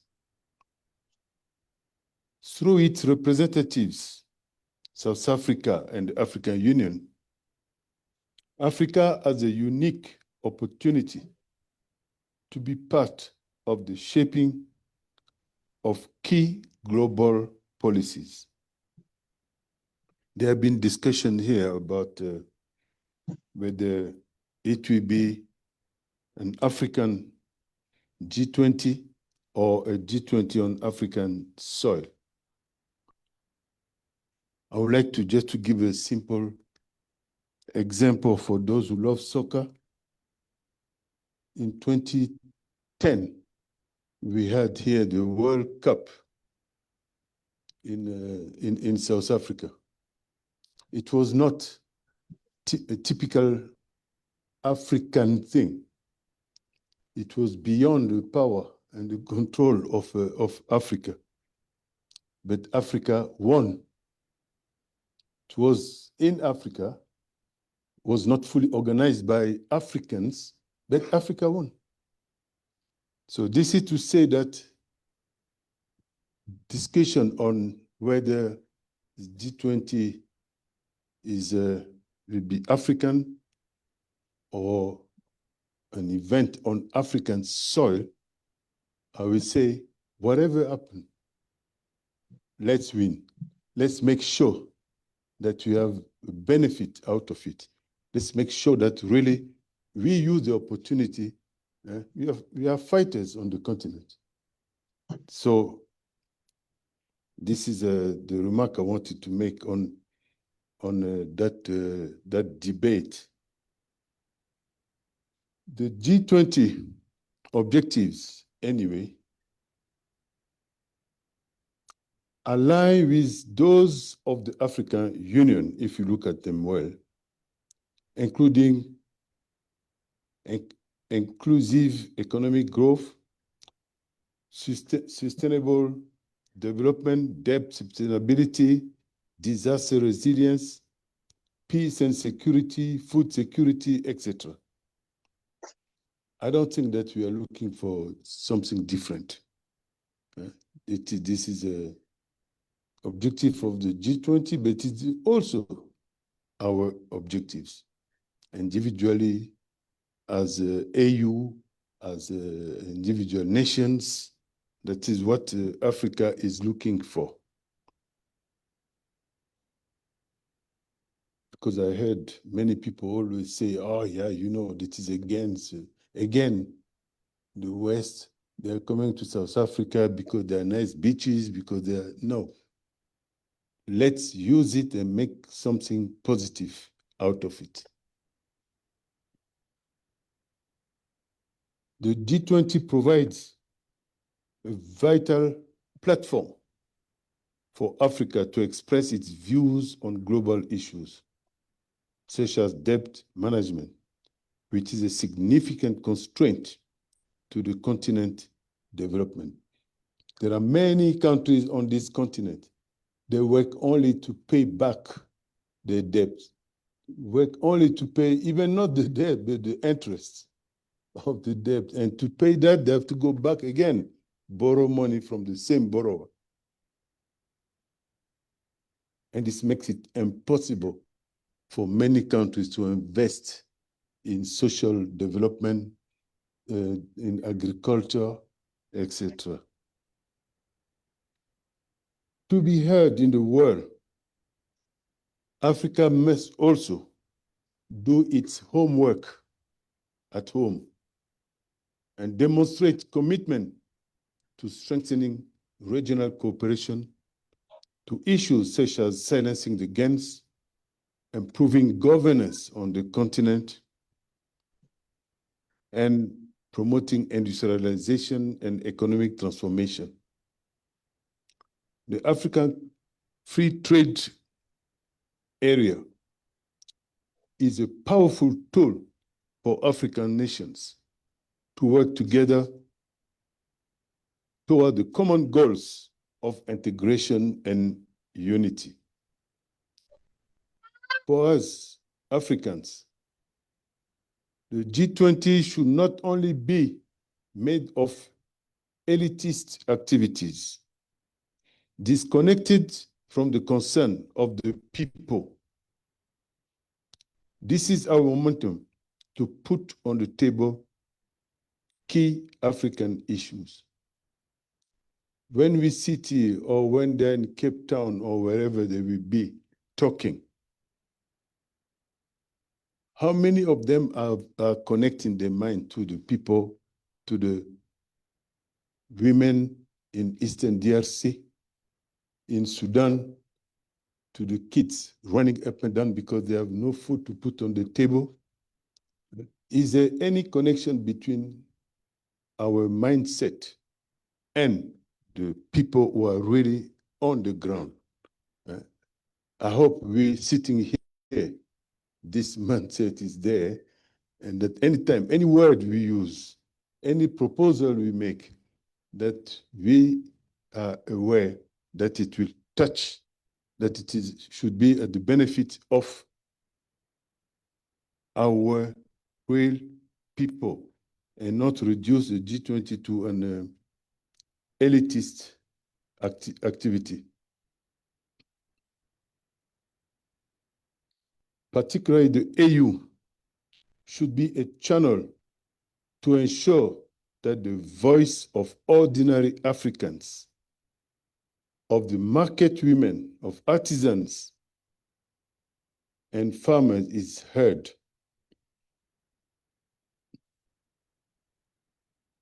The contribution of the continent representative at the G20 should give hope to our citizens, to the jobless, desperate young people who are dying in the Mediterranean Sea in search of better life.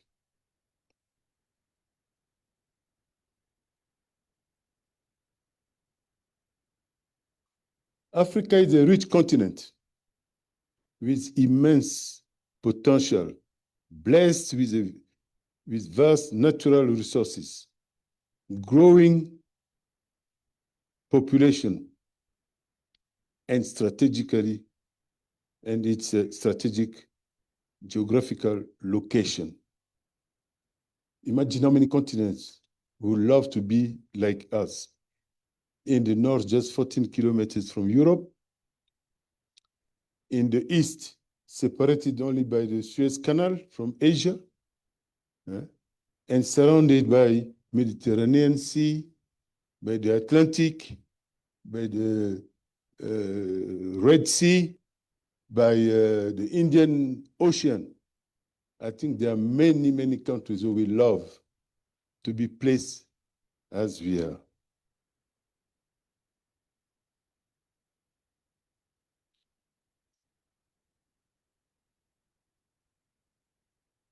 Minister, it is for you to give a chance to sit. Multilateralism offers to Africa alternatives that we should leverage to make our voice heard. And with regard to reparation, I will say this is a decision made by the African Union and accepted by all Africans, that the diaspora is from now the sixth region of Africa. Yes, this is not an easy subject, and I understand that it is not on the agenda. But when is it going to be really on our agenda? And we need to take seriously decisions that we make. When you go to many institutions in Africa, you see mountains of files, decisions, whatever, sign, decrees, and many things. But implementation is always a problem.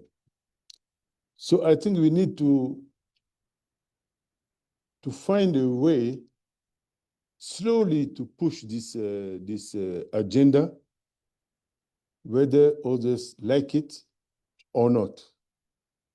But sometimes we have to be able to stand strongly behind this decision and push it.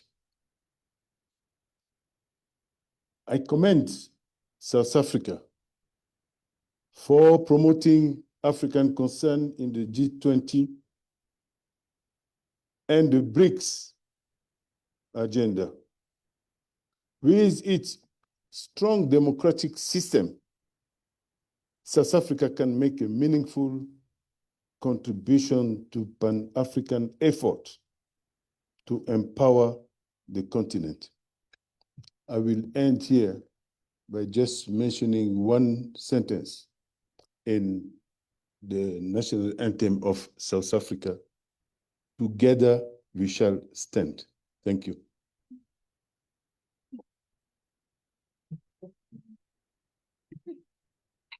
Merci beaucoup, Ambassador. Thank you very much. Together we will stand. Now, and I'm glad, Ambassador, that at least the Deputy Minister was able to hear some of the points you raised towards the end of your input. And I'm hopeful that we can interact, obviously, as we... Okay.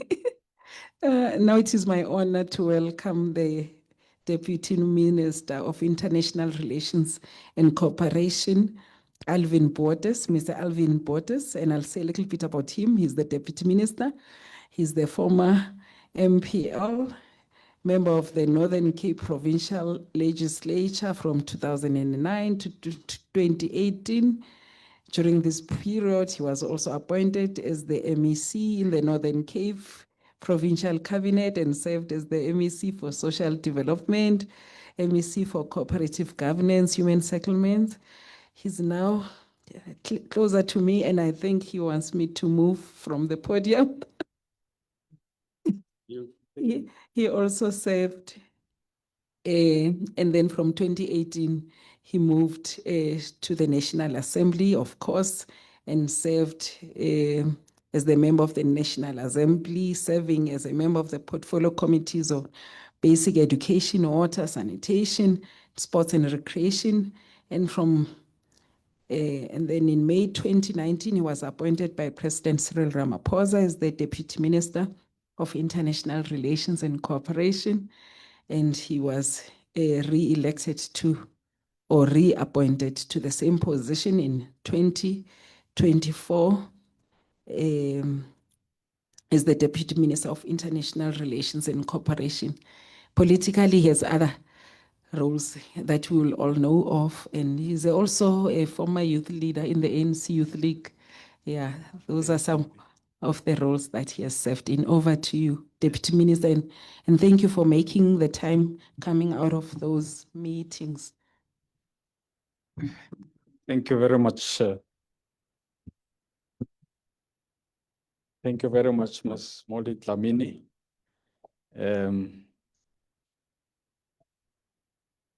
You are also a member of the South African Communist Party Central Committee, so I almost thought that you were campaigning already.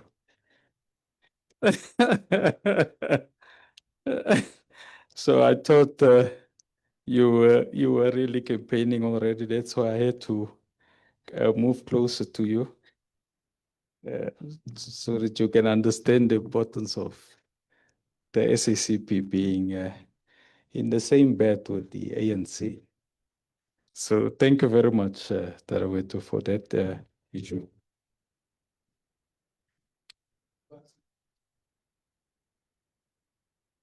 Yeah, I'm not going to touch it. Is it fine? Okay. Thank you very much, ladies and gentlemen. And let me just apologize. I wanted to have had the privilege to listen to all the plenary contributions. But like all of us, when you're in a meeting with the head of state, that is your priorities, ladies and gentlemen. So my apologies for that. Let me appreciate the words of the Dean of the African Heads of Mission in South Africa, Your Excellency Andre Zapayeke. Thank you very much for your very Pan-Africanist grounding of your contribution and the leadership that you provide to the African heads of missions in South Africa. Let me also acknowledge eminent persons' presence here today, former members of the South African Foreign Service, Ambassador Mandise Mpalwa. I have insisted that I need to get your script because you have also been assigned at a particular stage working as within the G20, especially the Shepherd track. So the epoch are different, but the challenges obviously remains the same. Mr. Brian Horo, that I'm present here, Jason Braganza from Afrodat, the executive director, and then the C20 South African chairperson, Tulani Tsefuta. Thank you very much for all the distinguished panelists that actually have joined us. Ladies and gentlemen, of course, our G20 presidency takes place within a particular epoch. And I think importantly for us to appreciate that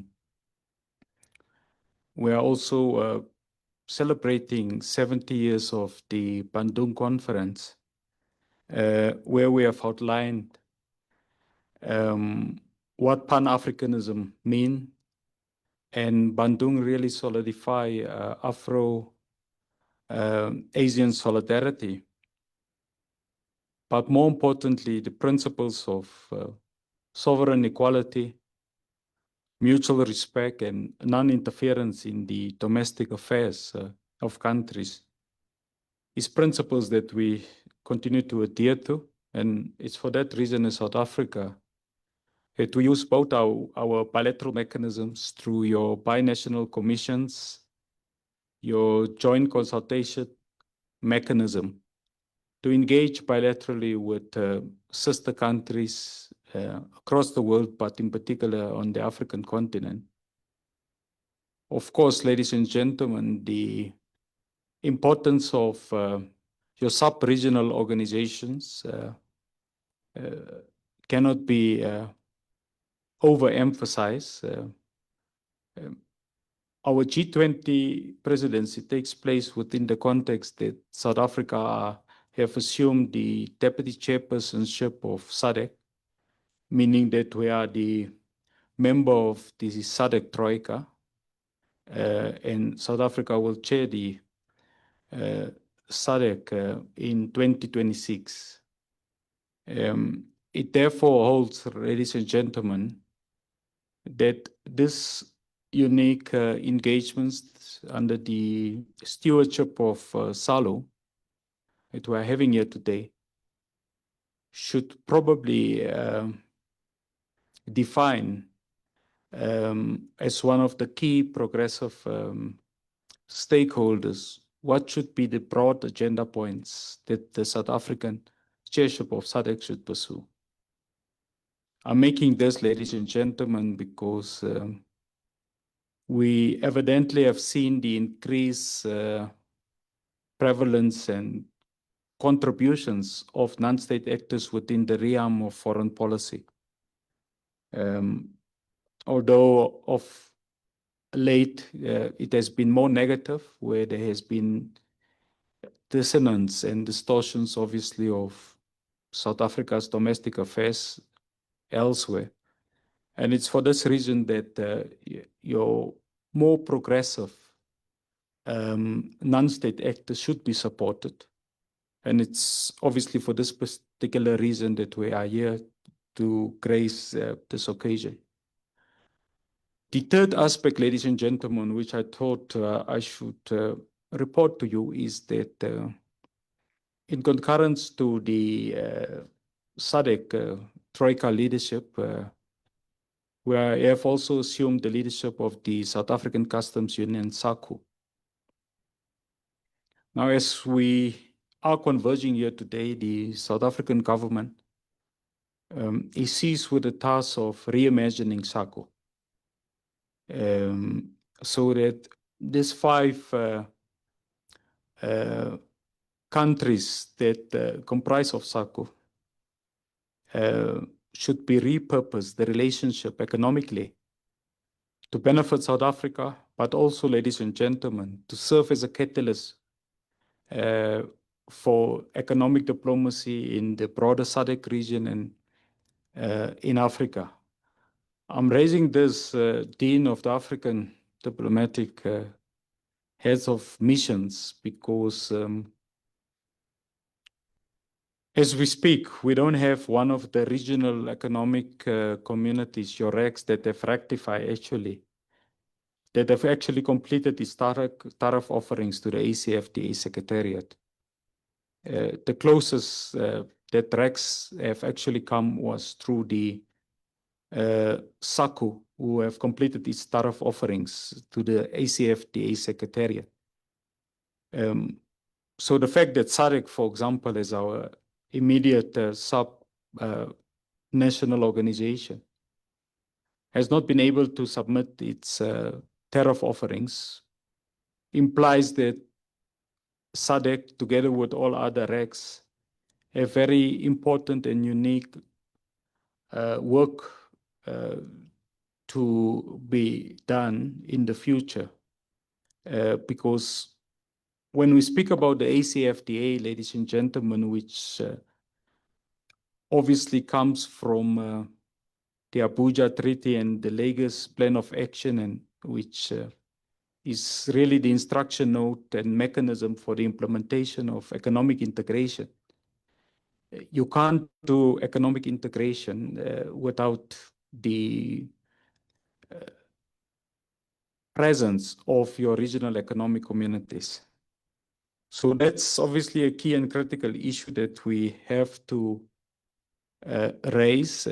The last aspect that I want to raise is that we have seen a very successful piloting of the Pan-African payment and settlement system in West Africa as mandated by the African Union Commission. As we converge here, ladies and gentlemen, you have witnessed that we had 18 countries that have actually entered the and that have signed on to the Pan-African payment and settlement system. 5 of the top 10 economies on the African continent have entered the payment and settlement system. That includes countries like Nigeria, Ghana, Algeria, Morocco. South Africa is not there, ladies and gentlemen, out of the 18, although we are really the torchbearer of the ACFTA through the Secretary General of the Secretariat. Now, Ambassador, you know very well the sensitivity of the markets, and that settlement and currency matters, it obviously matters within the purview of the South African Reserve Bank. But what it requires, ladies and gentlemen, it's multiplicity of engagements with and amongst your business formations about the centrality of South Africa subscribing and actually buying into the settlement system. If we don't do that, ladies and gentlemen, we are obviously not going to be able to recalibrate our economy as we should. And it goes without saying that as we speak, the size of our economy is approximately 7 trillion rand.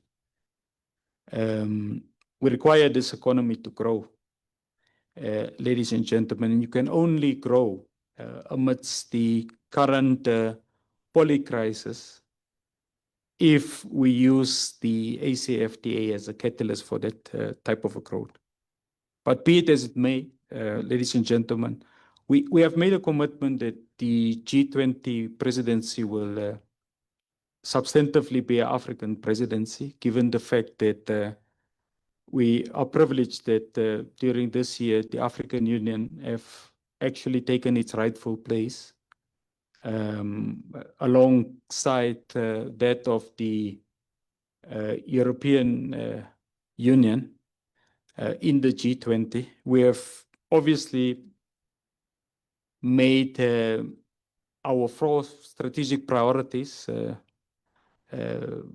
our high-level deliverables and task force to be uniquely focused on the African continent in particular, Ambassador, but in the global South generally. And it's for this reason that the matters of the emerging markets has been central in relation to what we achieved during the Leaders Summit in November. And our approach obviously follows that of Brazil, of India, and Indonesia, ladies and gentlemen, because this has been really the three countries that were key in terms of cementing the global development agenda, in particular for the global South and your developing economies and your emerging markets. We do anticipate, ladies and gentlemen, that the US will continue to participate in particular in the finance track, where their participation really has been steep. During the G20 foreign ministers on the margins of UNGA 80, the US, of course, has participated, given the centrality of the Sherpa track. So we do suggest to you that the presence, obviously, of the Vice President of the USA will obviously cement the role that the G20 plays and the obligations, ladies and gentlemen, that they also impose on all its members, including, obviously, the United States of America. However, responding to the question raised by SALO, because SALO has been clear of that we should look at whether this G20 will conform to what South Africa wants, but equally so what the African Union wants. The AU Commission have highlighted obviously 6 key priorities, ladies and gentlemen. And I must indicate those 6 priorities is reconcilable with our task force high-level deliverables and strategic outcomes. The first priority was the advancement of the African Union Agenda 2063 and the second 10-year implementation plan, and of course, the critical importance of pursuing the UN's SDG goals. The second issue was the reform of the international financial architecture. The third aspect spoke about international food and security and agriculture, followed by just energy transition, trade and investment, and health and vaccine manufacturing. What we have done, ladies and gentlemen, to practicalize our commitment to the African continent, the second the second high-level deliverables, which speaks about task force on food security, we convened it in Egypt during September 2025. The G20 compact with Africa 2.0 took place, ladies and gentlemen, on the margins of the 8th session of the AU's Specialized Technical Committee on Finance, Monetary Affairs, Economic Planning and Integration in Johannesburg, and it just concluded recently on the 3rd of October. We further anticipate that Nigeria will host, ladies and gentlemen, a very important discussion on industrialization and agriculture in October. And the high-level meeting entitled Debt and the Cost of Capital in partnership with the finance track will be hosted in Ethiopia in October 2025. Algeria have made an undertaking, ladies and gentlemen, that they are ready, obviously, to host a high-level engagement session. So we sought really to practicalize our commitment to the African continent. We do so, ladies and gentlemen, understanding the importance of African social agency and deepening Pan-Africanism amidst this polycrisis, which the Secretary General Antonio Guterres have substantively outlined during the plenary session of UNGAIT. The important issue, ladies and gentlemen, is that 5 years to 2030 towards the attainment of SDG goals, we have only reached 70% of the goals. And it is for this reason when one of our thematic approaches speaks about the central topology of sustainability, speaks really about the implementation of plans to ensure that we meet the SDG targets.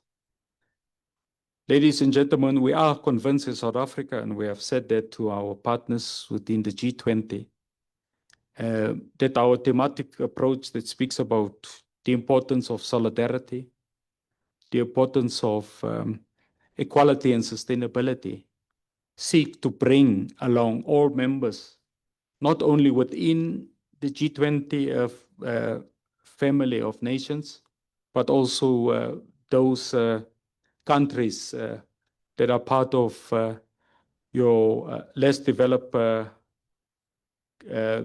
economies, that are part of your developing economies outside of the G20 family. Of course, ladies and gentlemen, Africa should be at the epicenter of our G20 presidency. It is for this reason that we have continued to place at the center the international financial architecture. We continue to speak about development finance and the importance to transform your global economic governance aspects. We are elated, ladies and gentlemen, to report to all of you that President Ramaphosa launched in August 2025 the Extraordinary Committee of Independent Experts on Global Wealth Inequality, chaired by the Nobel laureate, Professor Joseph Stiglitz. And for the first time, it means the issue about inequality does not become a subordinate matter, ladies and gentlemen, of the G20, but will really look at the systematic issues that reflects the world economy. Another key landmark, ladies and gentlemen, or initiative or outcome from our presidency, of course, is the G20 Africa Cooperation Agenda, which seeks to build on the AU Agenda 2063, and it's aligned with the ACFTA. Its intention, ladies and gentlemen, is obviously to provide a framework or outline for investment in Africa's most productive sectors, such as in the health sectors, infrastructure, and of course, the digital economy. The implementation, ladies and gentlemen, of our very collaborative, productive approach as it relates to infrastructure investment seeks to underpin and amplify local pharmaceutical manufacturing, Two, the issue about agriculture modernization. Three, the issue about green industrialization. And of course, ladies and gentlemen, the key matter about critical minerals and value addition as it relates to those issues is concerned. Coupled to this, ladies and gentlemen, has been the work South Africa together with Germany as co-chairs has done, including with the African Union Commission to champion and broaden the Compact with Africa initiative. And that initiative, ladies and gentlemen, it's of course reconcilable with the second 10-year implementation plan of the African Union. And it looks specifically on the central matter of economic policy implementation, in particular the issues about industrialization of the African continent and our trading relationship and the diversification of the trading relationship, not only, of course, of South Africa, but also, of course, other African countries. Any debate, ladies and gentlemen, at G20 that does not speak about cost of capital will be a weak debate. So when we speak about cost of capital, of course, we have to look at the conduct of your credit rating agencies. How do we envisage your credit rating agencies that has been established? How do they partner and work with the APRM, for example? How do they work with our own Pan-African credit rating agency to better lower the cost of capital to countries on the African continent in particular? It is for this reason, ladies and gentlemen, that the work that former Minister Trevor Manuel are doing should be commended in his capacity as the chairperson of the G20 African Expert Panel, tasked with specifically investigating the factors that leads and contribute towards the impediment of growth and development on the African continent. And they have also been mandated to reflect deeply on the cost of capital and recommendations to the G20. We expect the panel to produce a high-level report with key recommendations in November 2025, ladies and gentlemen. That is obviously important given our own experience with the special drawing rights issued by the International Monetary Fund, in particular during COVID-19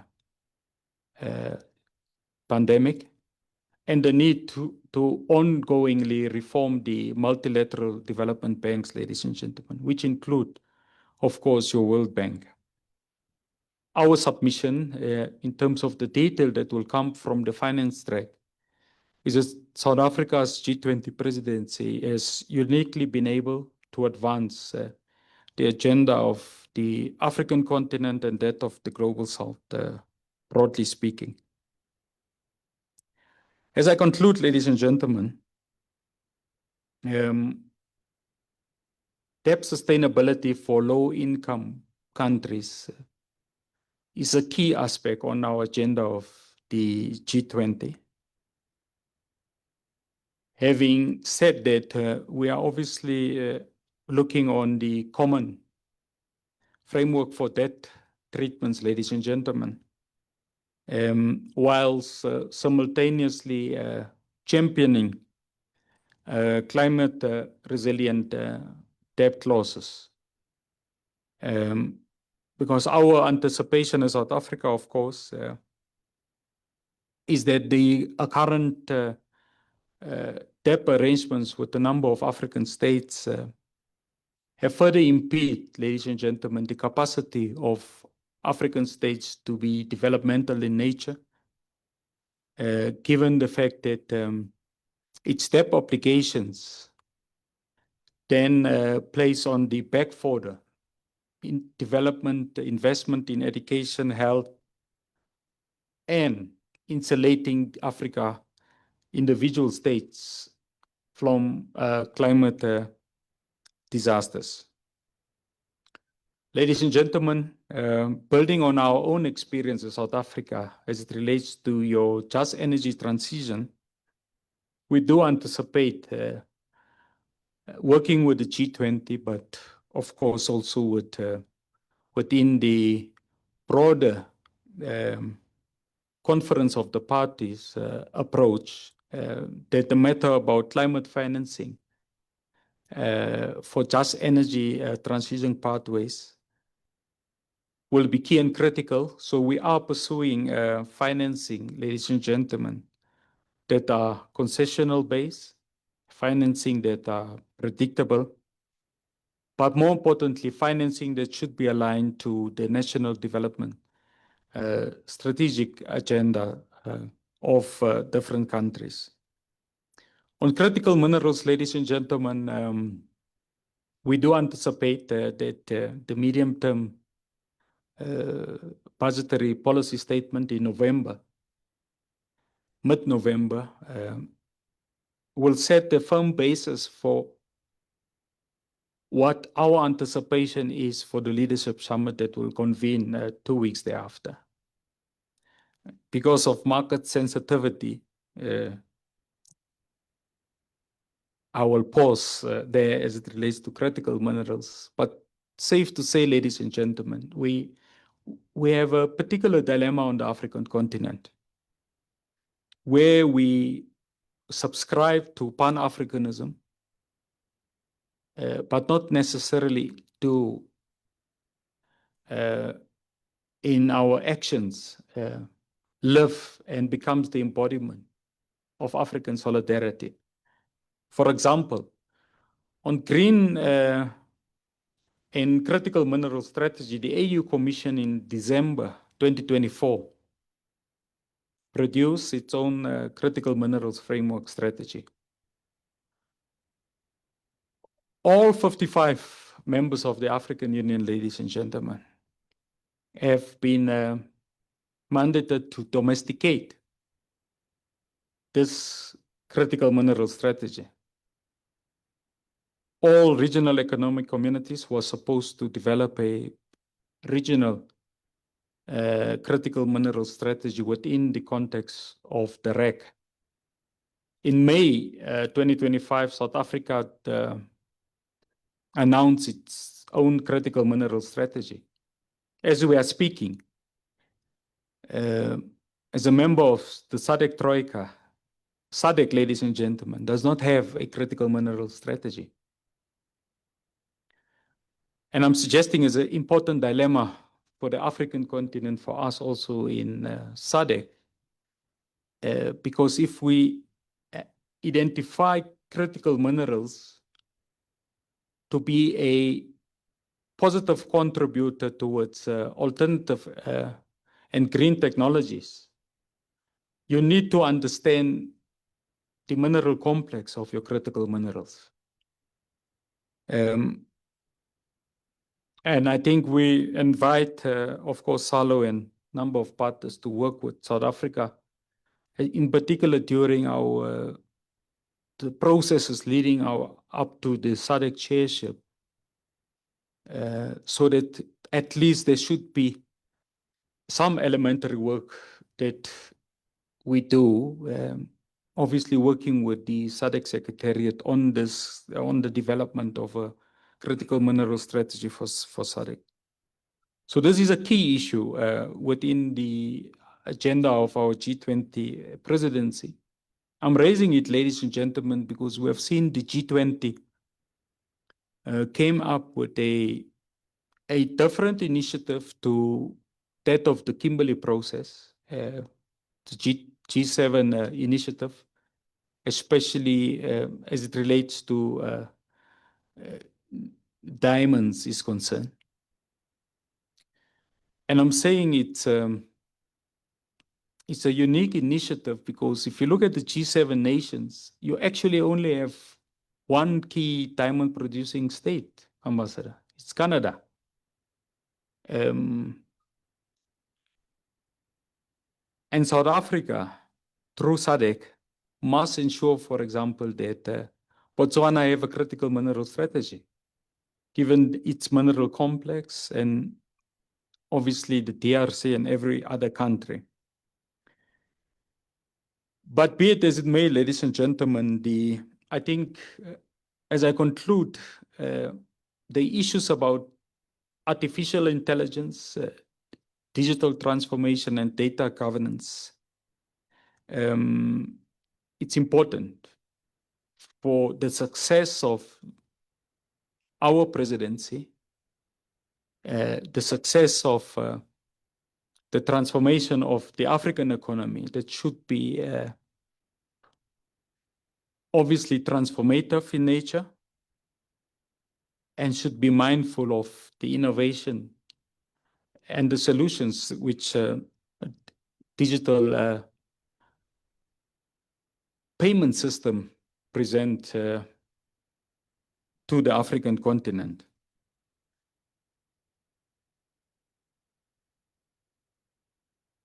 We are suggesting, ladies and gentlemen, that having the African Union along with us will ensure that the development agenda of as set out by the AU Commission, when the AU Commission speaks about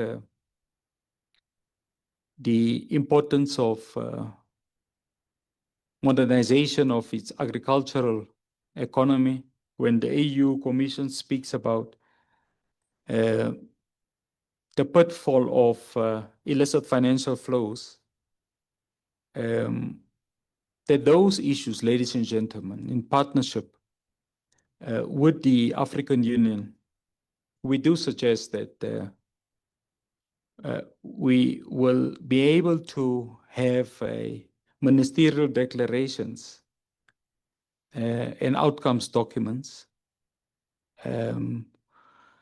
We do anticipate, of course, that there will be some areas of divergence, especially when we look at the matter about price volatility. And it may just result in, with those particular areas on the Commission of Chair statements at the Leaders Summit in November. Ladies and gentlemen, we obviously thought this is the high level report back. Actually, is a report back that I'm giving to you. This is the last report which the cabinet have received from the Inter-Ministerial Committee, the IMC, on the G20. And obviously, since that time, there has been work done, like I've said, especially at UNGA 80. So we'll continue to take SALO into confidence on key developments, but I hope we have also outlined some important responsibilities because any relationship, ladies and gentlemen, it has rights and duties, isn't it so? And one of the responsibilities of non-state actors such as SALO is to work with South Africa to ensure the repository of wisdom that we have around the table will ultimately find expression on the Leaders Summit. But more importantly, ladies and gentlemen, at the Social Summit, which we are convening in early November. So we hope, Mayor Dlamini, that SALO will be one of the important non-state actors that will be represented on the table of the G20 Social Summit. We have opened up the request for proposals, and we hope that you have been as agile is when National Treasury issues requests for proposals for tenders, ladies and gentlemen. So thank you very much, Malik. Thank you very much. Yes, we apply. I think Lozi will answer that one. Lozi, did we? Okay. Thank you, Deputy Minister. So yes, so SALO will be participating. Yes. Before I call Samantha, we would like to say thank you, Deputy Minister, for this update, for this input you've made.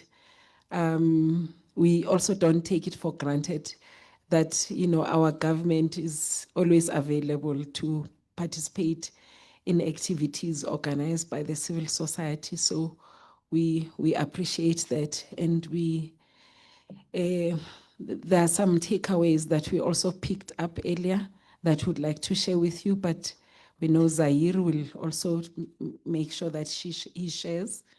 Yeah, but the two issues that came up early in the day was the issue of the debt crisis, the Africa debt crisis, which is also historical.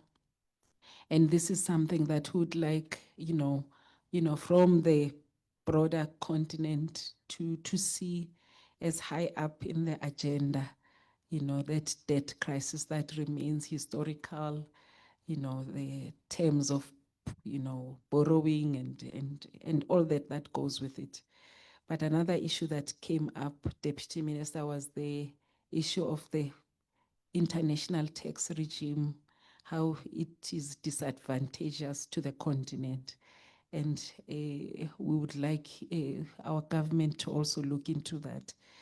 I won't say much since I'm also not doing a report back, or there are two hands, but okay, okay. I was not gonna take hands because because of time, but please do. Okay, we'll take two quick hands. Lozi has, yes, okay. And I'd like to thank everyone who stayed on, by the way, and I see colleagues also have to leave, the ones that are going to Pretoria. Thank you very much, Hilde. So we'll take that quick two hands. Yeah, okay. It looks like there's no hand. Okay, Mandisi, Ambassador Mandisi. It's just urging you to take Yes. a few hands. A few but hands. the only thing that I would say, even though the deputy minister joined us quite late, but actually the way I feel about the input that he has made is that it has really kind of tied everything that we have been talking about to get, here quite well.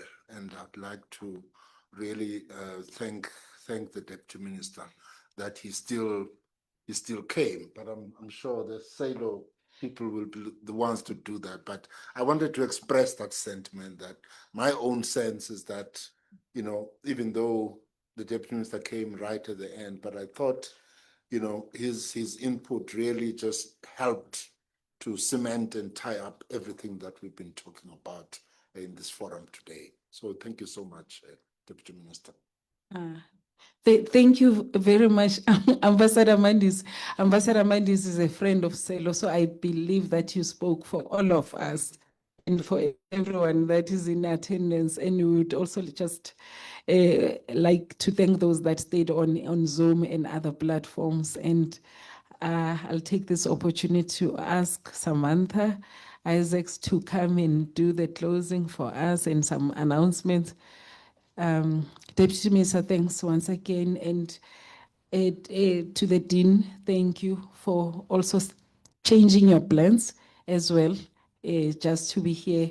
Thank you very much, Ambassador. Okay, Munjozi is saying something? Just wanted to say, Smally, we have other people on Zoom. Yes. So don't, there could be one or two that have inputs on Zoom. Oh. Please, can you just check? Oh, okay. Anybody on Zoom? Lily, do you see any hand? No. Okay. Oh, all right. Okay. Okay, so I can hand over to Samantha. Okay, thank you very much. I want to thank everybody as Samantha comes. Thank you. Good afternoon, everyone. On behalf of SALO, it is my honor to thank all of you for joining today's important hybrid dialogue, both here in Johannesburg and online from across Africa and beyond. We are deeply grateful to our keynote speaker, Honorable Deputy Minister, Mr. Alvin Bortes, for his insightful and inspiring contribution, and to all our distinguished speakers for sharing their rich expertise and perspectives throughout the day. Our sincere appreciation also goes to all ambassadors, members of the diplomatic corps, representatives of government, civil society, academia, and international partners who joined us today. Your engagement and reflections have greatly enriched this dialogue and contributed to a truly inclusive and meaningful exchange. We also gratefully acknowledge our development partners, the Rosa Luxemburg Foundation, as well as the Ford Foundation, for their generous support for today's gathering. But finally, a heartfelt thank you to the SALO team, both here at the venue and online, for ensuring the smooth coordination of this hybrid event. As we conclude, let us take forward the key message of today's dialogue, that South Africa's G20 presidency presents a vital opportunity to advance Africa's collective voice and priorities within global economic governance. Thank you all once again for your valuable time and participation. We wish everyone safe travels and a pleasant afternoon. There will be lunch downstairs. We're so sorry.